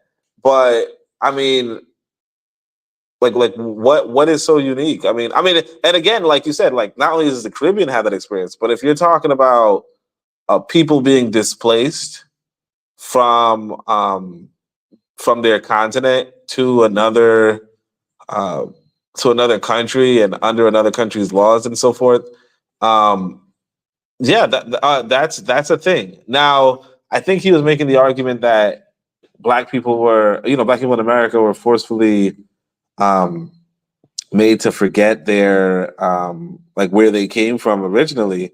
But again, like you pointed out, that was in the Caribbean, and I mean, I think as MC2 pointed out, we don't know the full extent of let's say slavery in human history. I mean, it's very, very possible that a lot of people did, in fact. I mean, because I look, I would say chattel slavery. Like usually, I do think chattel slavery is different from older forms of slavery, but I think on an individual level, you probably had examples of chattel slavery, definitely. But again, I don't particularly know what this person was grasping at. As far as the question is concerned, is this propaganda? Yeah, I mean, but I don't even know why he's motivated to chime in on this. It just seems like it just seems off brand for him, and it also just seems like a really far fetched. Like just like why are you like what is why are you trying to appeal to this particular demographic? Like what do you get from this?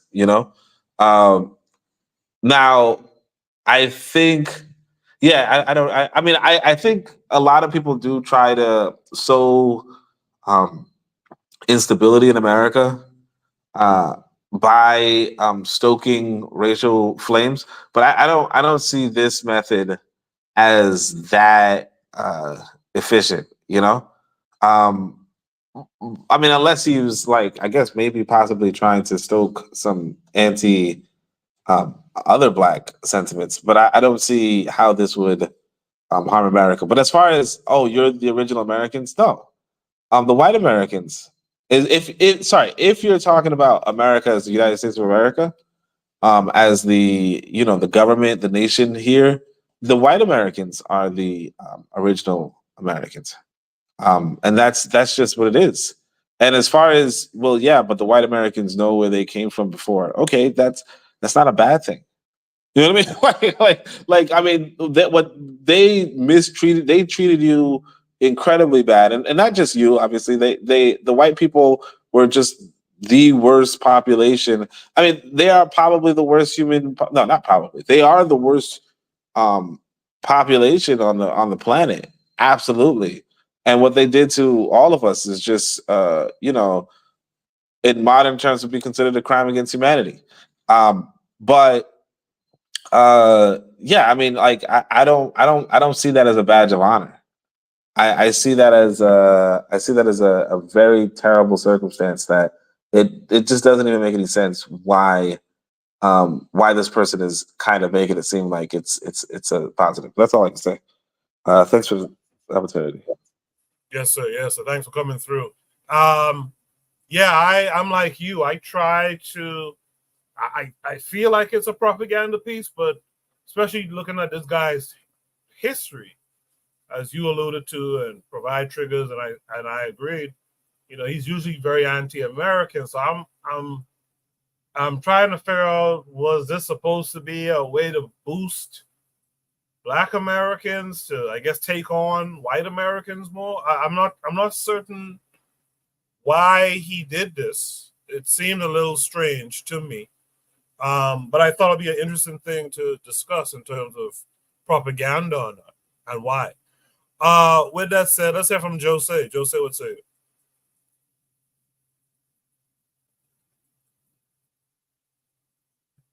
Jose, you're muted if you're talking. All right, Jose might be in La La Land because he's late at night, early morning himself. Let me hear from Black Steel. Black Steel would say. I've never heard such crap in my life, man. I swear for God. On my grandma. I've never heard such crap in my life. People have a real short memory of history, right? Everything. So, just a reminder, right? That Black people were not even considered to be human beings, right? We went from being not even human. We went from being talking livestock to now we're the first real Americans. And it's just, I see the crazy rebrand, and it's just, I hate it so much. I don't know who this dude is. Y'all say he's an actual person. He seems like AI nigga to me. I don't know. But anyways, just a quick reminder that United States, Black people spent more time enslaved in America than we spent free in America. Everything, the entire apparatus of the state was meant to keep us as chattel, right? So even when these crackers wrote down their Declaration of Independence and their Constitution, right? They made sure to make sure. So one of the things we talk about in class is that we talk about the 3/5 compromise. So the northern states felt that because they were slaves, they couldn't vote. They shouldn't be counted as members of the population for purposes of representation in Congress. Whereas the southern states wanted to count their slaves. So the compromise was to count each slave, each enslaved person, as 3/5 of a human being. We weren't even fully human. But yet he wants to sit up here and say, oh, we were the first Americans. How so? We weren't even considered to be human beings. The slave trade was legal until 1808. And even after that, they bred us on plantations like livestock. There would still be illegal slave trade, and they were still sneaking Black people into the country under the cover of darkness. So when I hear this stuff, it's like, to me, it's offensive. Like, to say, oh, you don't know where you come from. First of all, I'm Geechee on my dad's side. I know where I come from. And even if I don't know the specific tribe, I don't know specific, I know my ancestors came from Africa. And that's really all I need to know. All right. You can't tell me what county in Ireland you came from. And if you can't, so the fuck what? Who cares? But you want a cookie? So this country has done everything possible to subjugate and dehumanize African people from the Civil War, right? They didn't even want to fight initially to free Black people. It was a war to keep the states, to save the Union. So they would literally sit and send Black people back to the enemy at first. It wasn't until the Southern states started winning that they considered using Black people as soldiers. And even then, they didn't want to pay us a full amount of money. We got $7 a month as opposed to the white soldiers getting $14 a month. They could block it like as if a Black soldier couldn't stop a bullet better than a white soldier. It's so crazy whenever I hear these, oh, we're the real Americans. They've done everything possible to subjugate us, to dehumanize us, to deprive us of our rights. If we were real Americans, there would be no need for abolition of slavery. There'd be no need for a 14th Amendment to make us citizens. There'd be no need for a 15th Amendment to make us give us the right to vote. And even then we couldn't even fucking vote because they would kill us if we did. So when I hear this rebrand, oh, you guys are the real Americans. No, we're not. Because if we were really the real Americans, it wouldn't have taken us over 200 years to be treated as citizens. We literally just seen a young Black man getting lynched in 2024 in North Carolina. but we're the real Americans. If we were the real Americans, we wouldn't be subjected to any of this shit. We saw a black woman shot in the face on camera by a cop for saying the name of Jesus, but we're the real Americans. We're the real Americans. We have a unique experience because what? We don't know where we came from. We know from Africa. We know that we have brothers and sisters all across. We call it diaspora for a reason. I can't tell you the number of times I get mistaken for somebody from Jamaica. Every day, I get mistaken. Today, I got mistaken for being Haitian. You know, and it doesn't bother me because to me, it lets me know what connects us. Blackness is more than just your skin phenotype, right? The idea of what's black, because previously Africans identified themselves by their tribe, by their ethnicity, maybe by their religion or their language. But what we have now is that we have an idea of blackness, right? We're black as opposed to white people, blackness was created in opposition to whiteness. Whiteness was an identity that was created by Europeans when they crossed the Atlantic. They were Irish, they were Catholic, they were Spanish or French, but the idea of whiteness came into being, in opposition to blackness. So black people, African people in America, we're not, the only Americans. This idea because to me it's just a psyop, really. They're fucking with us. Like damn well we're not Americans. And every black person knows if you're American, call 911. See what happens. And you might get shot yourself just for calling. And we know this. Stop playing in our fucking face. I'm done. Well stated there. Well stated there, Black Steel. I guess Jose might be gone. Let me hear from Buana next. Buana, what say you? Yeah, yes, cool. And Black Steel is always dropping jewels, man, always. But I want to give a public service announcement to all my brothers under the sound of my voice and my sisters. I want to give a public PSA. White people don't know everything. In fact, sometimes they don't know what the fuck they talking about. Sometimes they have no clue. See, the propaganda is we think that we have been conditioned and indoctrinated. They have as well. So sometimes they stand on platforms and they sound authoritative. But that's just the trick. They sound authoritative. Just as Donald Trump was on a platform talking about the Haitians, he was eating cats, and this is nonsense. This man is I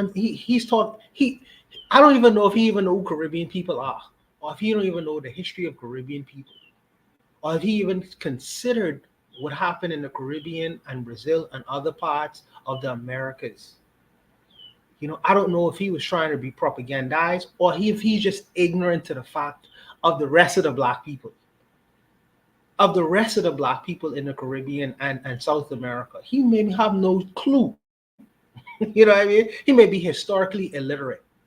And that sometimes you have to question sometimes when white folks talking, especially authoritatively, because sometimes they are full of shit. Just trace some of the things that they say. But the trick is to sound like you know what you're talking about. When he talks about these things, when he talks about how unique the experience is to African Americans, I say WB. And then he goes into the whole slavery thing. I say, wait a minute. This man doesn't know what the hell he don't know what he is talking about. He don't know what he is talking about. Especially when he's talking about slavery in the Americas. You don't know what you're talking about. So I sit back and I listen. I say, okay, he may be educated on some matters, but he certainly is not educated on all matters. So sometimes, as an intelligent individual, a human being on this planet, question these fools. Just because he sounds authoritative on certain issues, that does not make him correct. You have to trace to see whether what he is saying is true or nonsense. Just as so-called other leaders who stand up on platforms making pronouncements as if what they are saying is true. Trace the things of what they're saying and figure out whether they're saying is true or nonsense. I'm not even offended by the foolishness he's saying because he's just an ignorant white man to me. And he's just another ignorant white man who sounds like he knows what he's talking about. And there are many of them out there. Many of them out there. Do my brothers in America have a unique experience? Absolutely. Absolutely. You know, and we have a unique experience coming from slavery, and so does the Cubans, and so does the Brazilians, and so does the Colombians, etc. All these black people in these South American countries and other Caribbean countries. All these people have the unique Caribbean slavery adjacent experience. But he say, well, it's only it's just white ignorance. It's just a white. So I say to my brothers and sisters, first and foremost, white people don't know everything. The fact that they talk authoritatively, they've been conditioned to do so, and that's their sickness. They only think that they are right, and no one else can be righter than they are. No one else can be more clever than they are. This is the a gate that they build up around themselves. That's what the idea of white supremacy is. While we sit around looking at this nonsense and say, okay, this man, he obviously doesn't know what he's talking about, but he has a large microphone and platform to express these ideas. You know, so I say don't feel too fussed about it, man. He's in a long line of ignorant white men who spills nonsensical things that he has no idea what he is talking about. And if you was to question him on certain things, you will see him walk back a lot of the comments that he makes. But no one is in that room, and unfortunately, a microphone doesn't talk back. So you could just make statements into a microphone, and that could go unquestioned. You know, but that's just the state of the world. But I just say, remain vigilant and know yourself in this world, and know sometimes what you are talking about. Let these guys talk the nonsense they're talking about. When they wake up, they'll realize the world ain't as they said it to be. You know, but I'll leave it there for other brothers to go.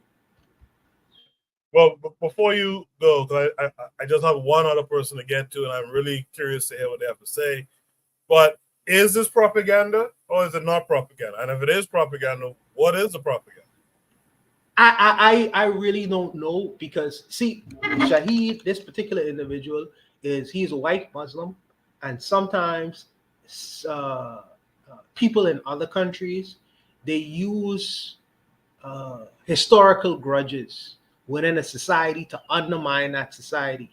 You know, so the rest of the world knows the issues that America is facing.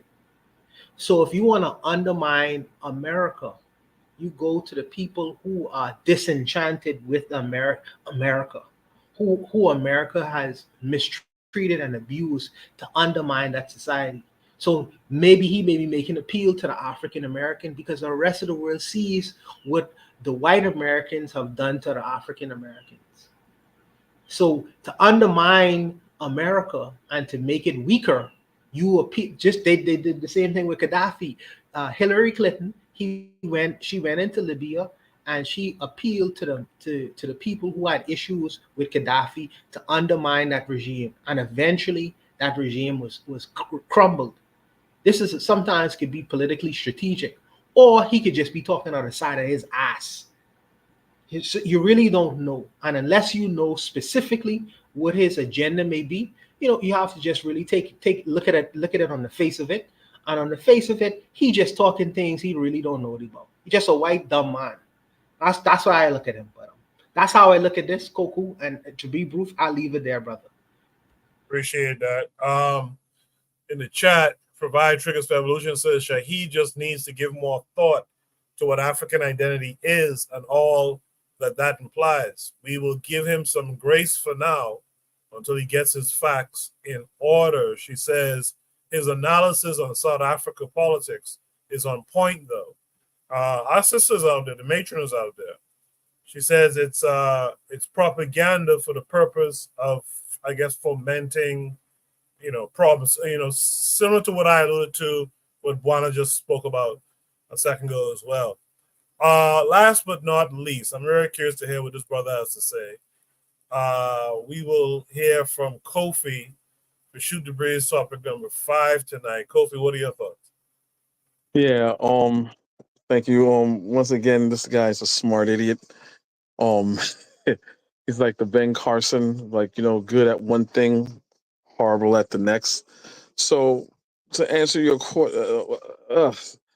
the things that he's saying, he sounds like an FBA, because a lot of things he said was right as well as incorrect. To say you don't know where you come from, yeah, you know where you come from Africa. Well, you don't know the region of where you come from. Yes, you came from West Africa, right? Well, you don't know your language. Okay, touche on touche with that. But we know the region that we're in. He sounds like FBA because he's gonna say, well, oh, there, you are the American, you're more American, you're the first American. How are you more American than the cracker that brought you here? I don't understand. Black Americans were came here under duress. He act like we like they were the original people that came here and they discovered something. Like he was hurting my head. Like it just makes no sense what he's saying. So to the question, what you were saying, is it propaganda? So again, I used to be a fan of Tariq, right? So it is propaganda. It is a grift. Tariq Nasheed used to be Pan-African, kind of grifted on the side, but it was kind of like, he's doing, he's promoting Black unity, he's promoting Pan-Africanism, he's promoting all that good stuff, until he saw what was happening over with Yvette Carnell over ADOS, and he took some people from ADOS, turned to FBA, and FBA is ADOS on steroids. Took all the anti-African, the xenophobia, the racism, the white talking points against other people, things like that. So Tariq Nasheed took off the red, black, and green and put on a red, white, and blue just to get money, right? So the problem we have here is that he took a noble cause, which is reparations, and covered himself in reparations, while simultaneously demonizing Africans, demonizing Caribbeans, breaking Twitter spaces. Like it was insane, going in on Africans, going in on Caribbean people, so when I hear this guy say this, he's kind of parroting all of the things that FBA was saying. We were here first, and and you're we're something special. We're better than you. We're a better version of Black people. I was on another space the other day talking to a bunch of FBA idiots, and he got mad when I said, "Hey." He said, we built this country, and if it wasn't us, you wouldn't be here. And I'm like, whoa. Let's be historically accurate. Black Americans built the 13 colonies under force and duress, right? That's what you did. That's what happened. You didn't build the Golden Gate fucking bridge. You know what I'm saying? Like, calm down now. And he got upset, right? They say, oh, you owe us, and if it wasn't for you, wouldn't be here. Immigration, we fought for immigration. I was like, wait, let's do this again. So you're saying that during the 50s and 60s, that they were during the whole thing with Martin Luther King, Medgar Evers, and the boycotting, doing the boycott and stuff like that, and segregation and fountain, and you can't eat here, and you can't go on this bus, or you should go on the back of the bus, that someone said that, okay, y'all fought for Africans and Caribbean people to be here. They can't prove that. Because, again, these are people not like, we spoke about this already, about people not being smart enough. These are the stupid people of society coming together. You know what I'm saying? Changing the course of everyday discussion, right? So when you bring up so Stokely Carmichael was here already during the Civil Rights era. Harry Belafonte was here during the Civil Rights era, marching. You know what I'm saying? Kwame Ture was not Kwame Ture. Oh my gosh, President. I forgot his name. Oh my gosh. Kwame Nkrumah was here, right? And to keep it 100, you had white people that was also marching with you. So excuse me, so I think what it is with FBA, they're speaking to a segment of people that are very uneducated, right? Very low information, not that bright. Most of them I speak to are just not smart people. But one thing they do know is, hey, look, this country is bad. They owe us a debt, right? And we need a debt that's owed to us. So they get someone as a charismatic person that, like Tariq Nasheed, saying that it's like, hey, look, now I have somebody to beat up on. Now, you know what I'm saying? I can't punch up, but I could punch down, right? So I could beat up on other black people and things like that. That's all that is, a segment of hateful people that feel like, oh, we have a voice now. So this is propaganda, but propaganda to the detriment of black people here in America and everywhere, because like I said, America is the biggest stage on one of the biggest stages on the planet, and how they see us treat each other and what's going on, it would be a problem. So that's pretty much it.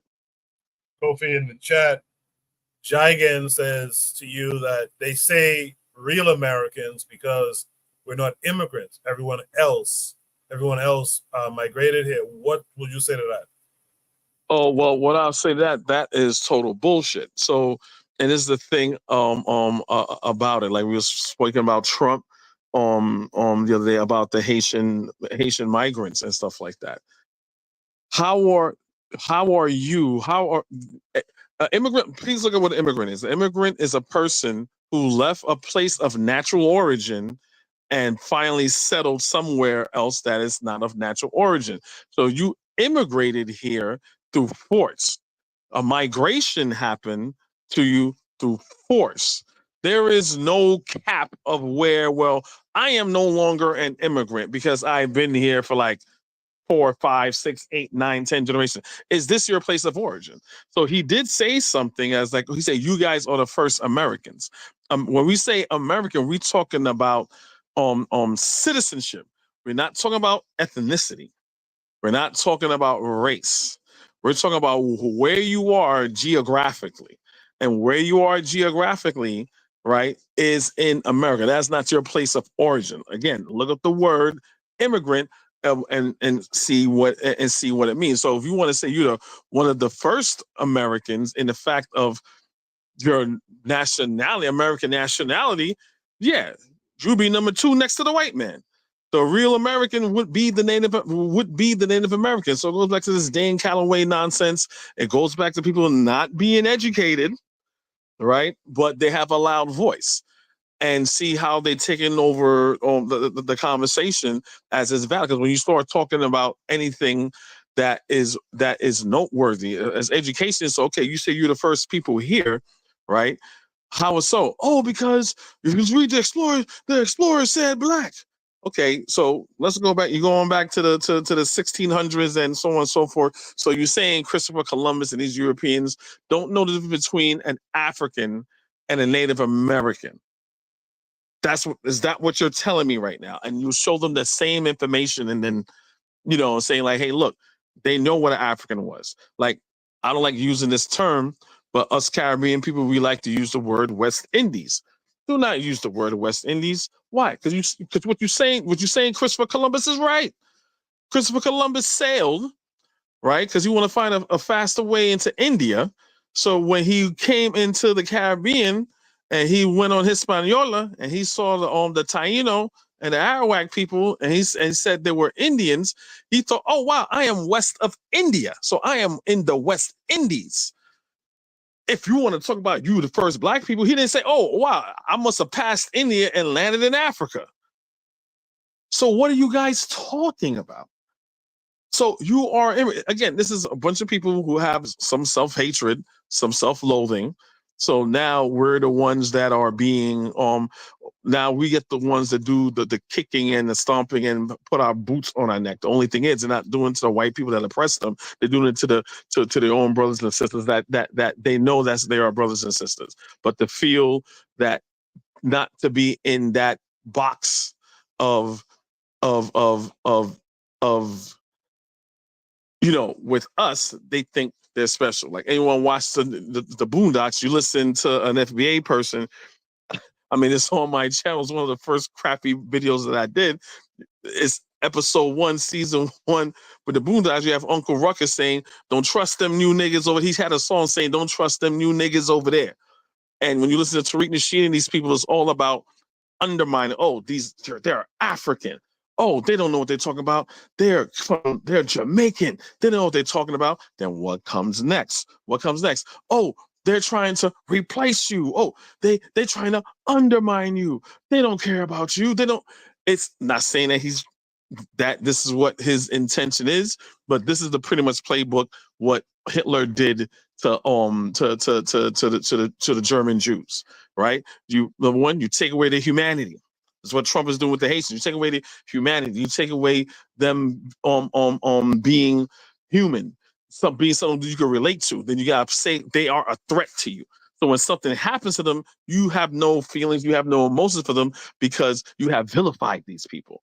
So he needs to really do his research, because what he's doing, he's kind of enabling something that could go very wrong. So I just hope when this FBA bullshit, I just hope the worst is over and it's all just be done and all the right-minded intelligent people will just go away like a bad cold. That's pretty much it. Thank you for that, Kofi. Is there any other last thoughts on this prompt? All right, that's the show for tonight. Before you guys in the panel leave, please don't leave yet. I'd like each of you to give a positive shout out, something you saw that was terrific in the Black world, or even something that probably happened to you personally. Let's start with Black Seal. What would you like to shout out this week, bro? Well, we lost a couple ancestors this week. Shout out to them. Shout out to James Earl Jones. Shout out to Frankie Beverly. And it's so funny because, I usually go to karaoke with a lady friend of mine. And I was singing Frankie Beverly. And the next thing you know, I found out he passed away. So shout out to them. Even though they're gone in the flesh, they're still here in the spirit. So that type of artistry is never going away. So shout out to them. Even though, we hate to lose them, they lived a long life.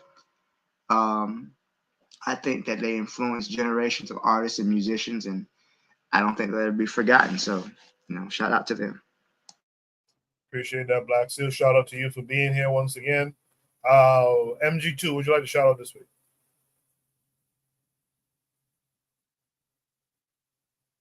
Maybe MG2 left. Yeah, I'm here. I'd also like to add Tina McElroy Anza, great Black, basically poet, I believe, a writer and whatnot, and she just passed recently. I have some Frankie Beverly stories. Back when I was on tour with Luther, one day, I'll tell you guys a story. It was one of the best things that I've ever experienced in the 50 years of music that I've been in. But Frankie Beverly actually was the act that came on before us back in, I think it was 2002. And man, oh man, like they say, Maze is a band you don't want to follow. I just put it that way. We followed them, even if it was us, the headliners. It was really difficult following that set. So I definitely want to give Frankie Beverly a shout out. I just want to thank you guys. You give me a lot to think about and a lot to learn from. Anyways, I'm looking forward to catching you guys again. I'll go ahead and pass the mic. Thanks a lot. All right, appreciate you. Thanks for coming through. Oni, what would you like to shout out this week?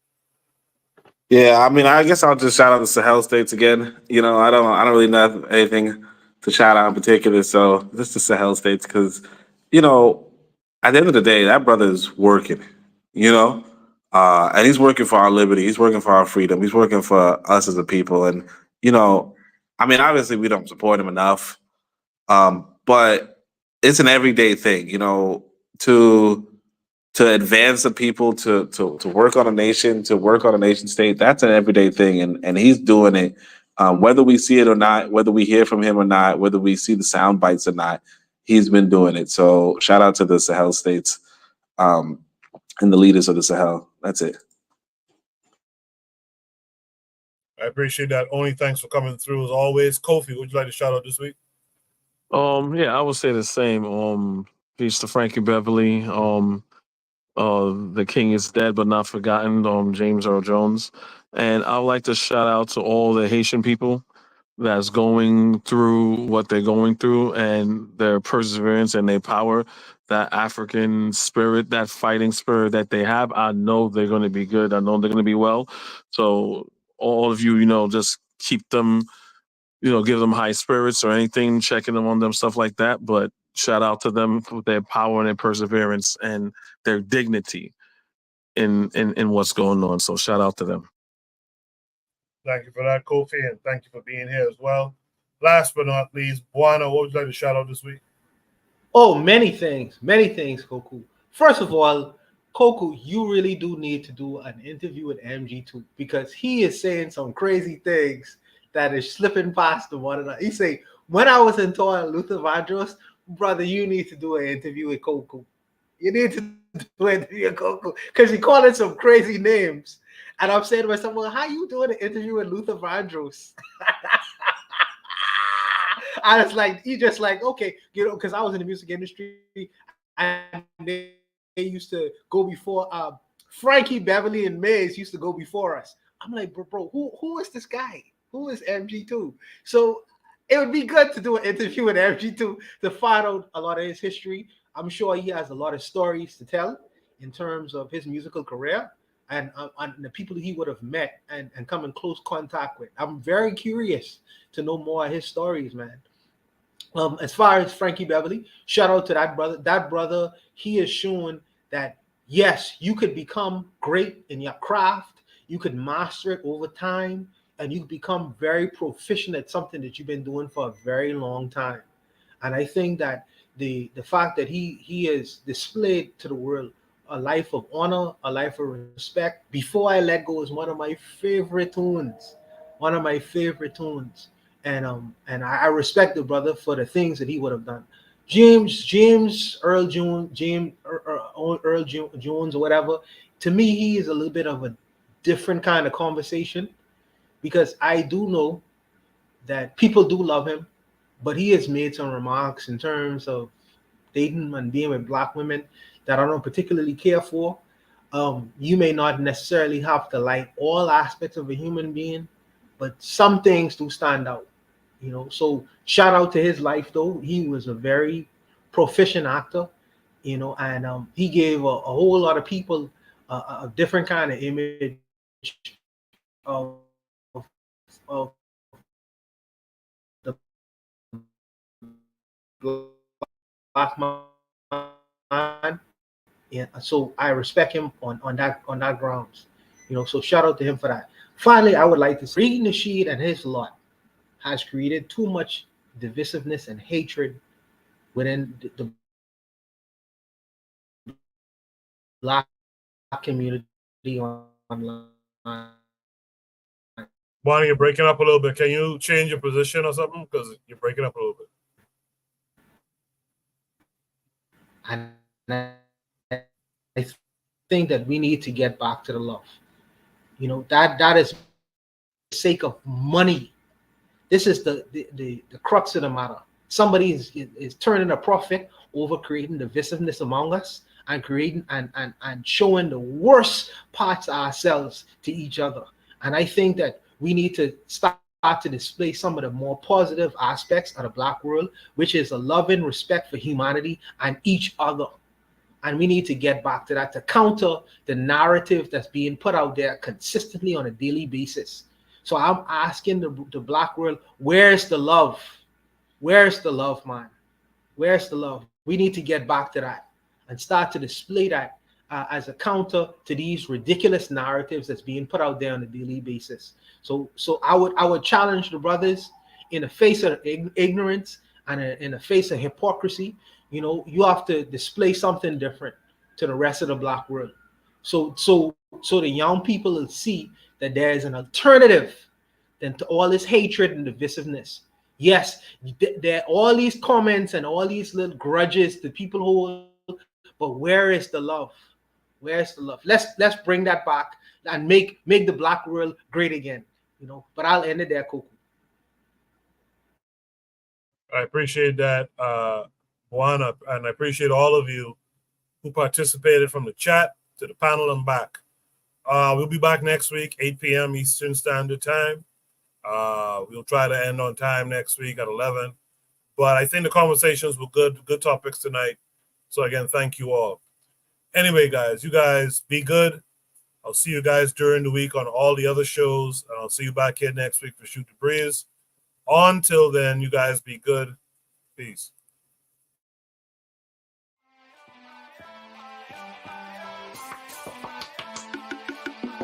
Thanks for listening to the Bitter Medicine Podcast with your host, Koku.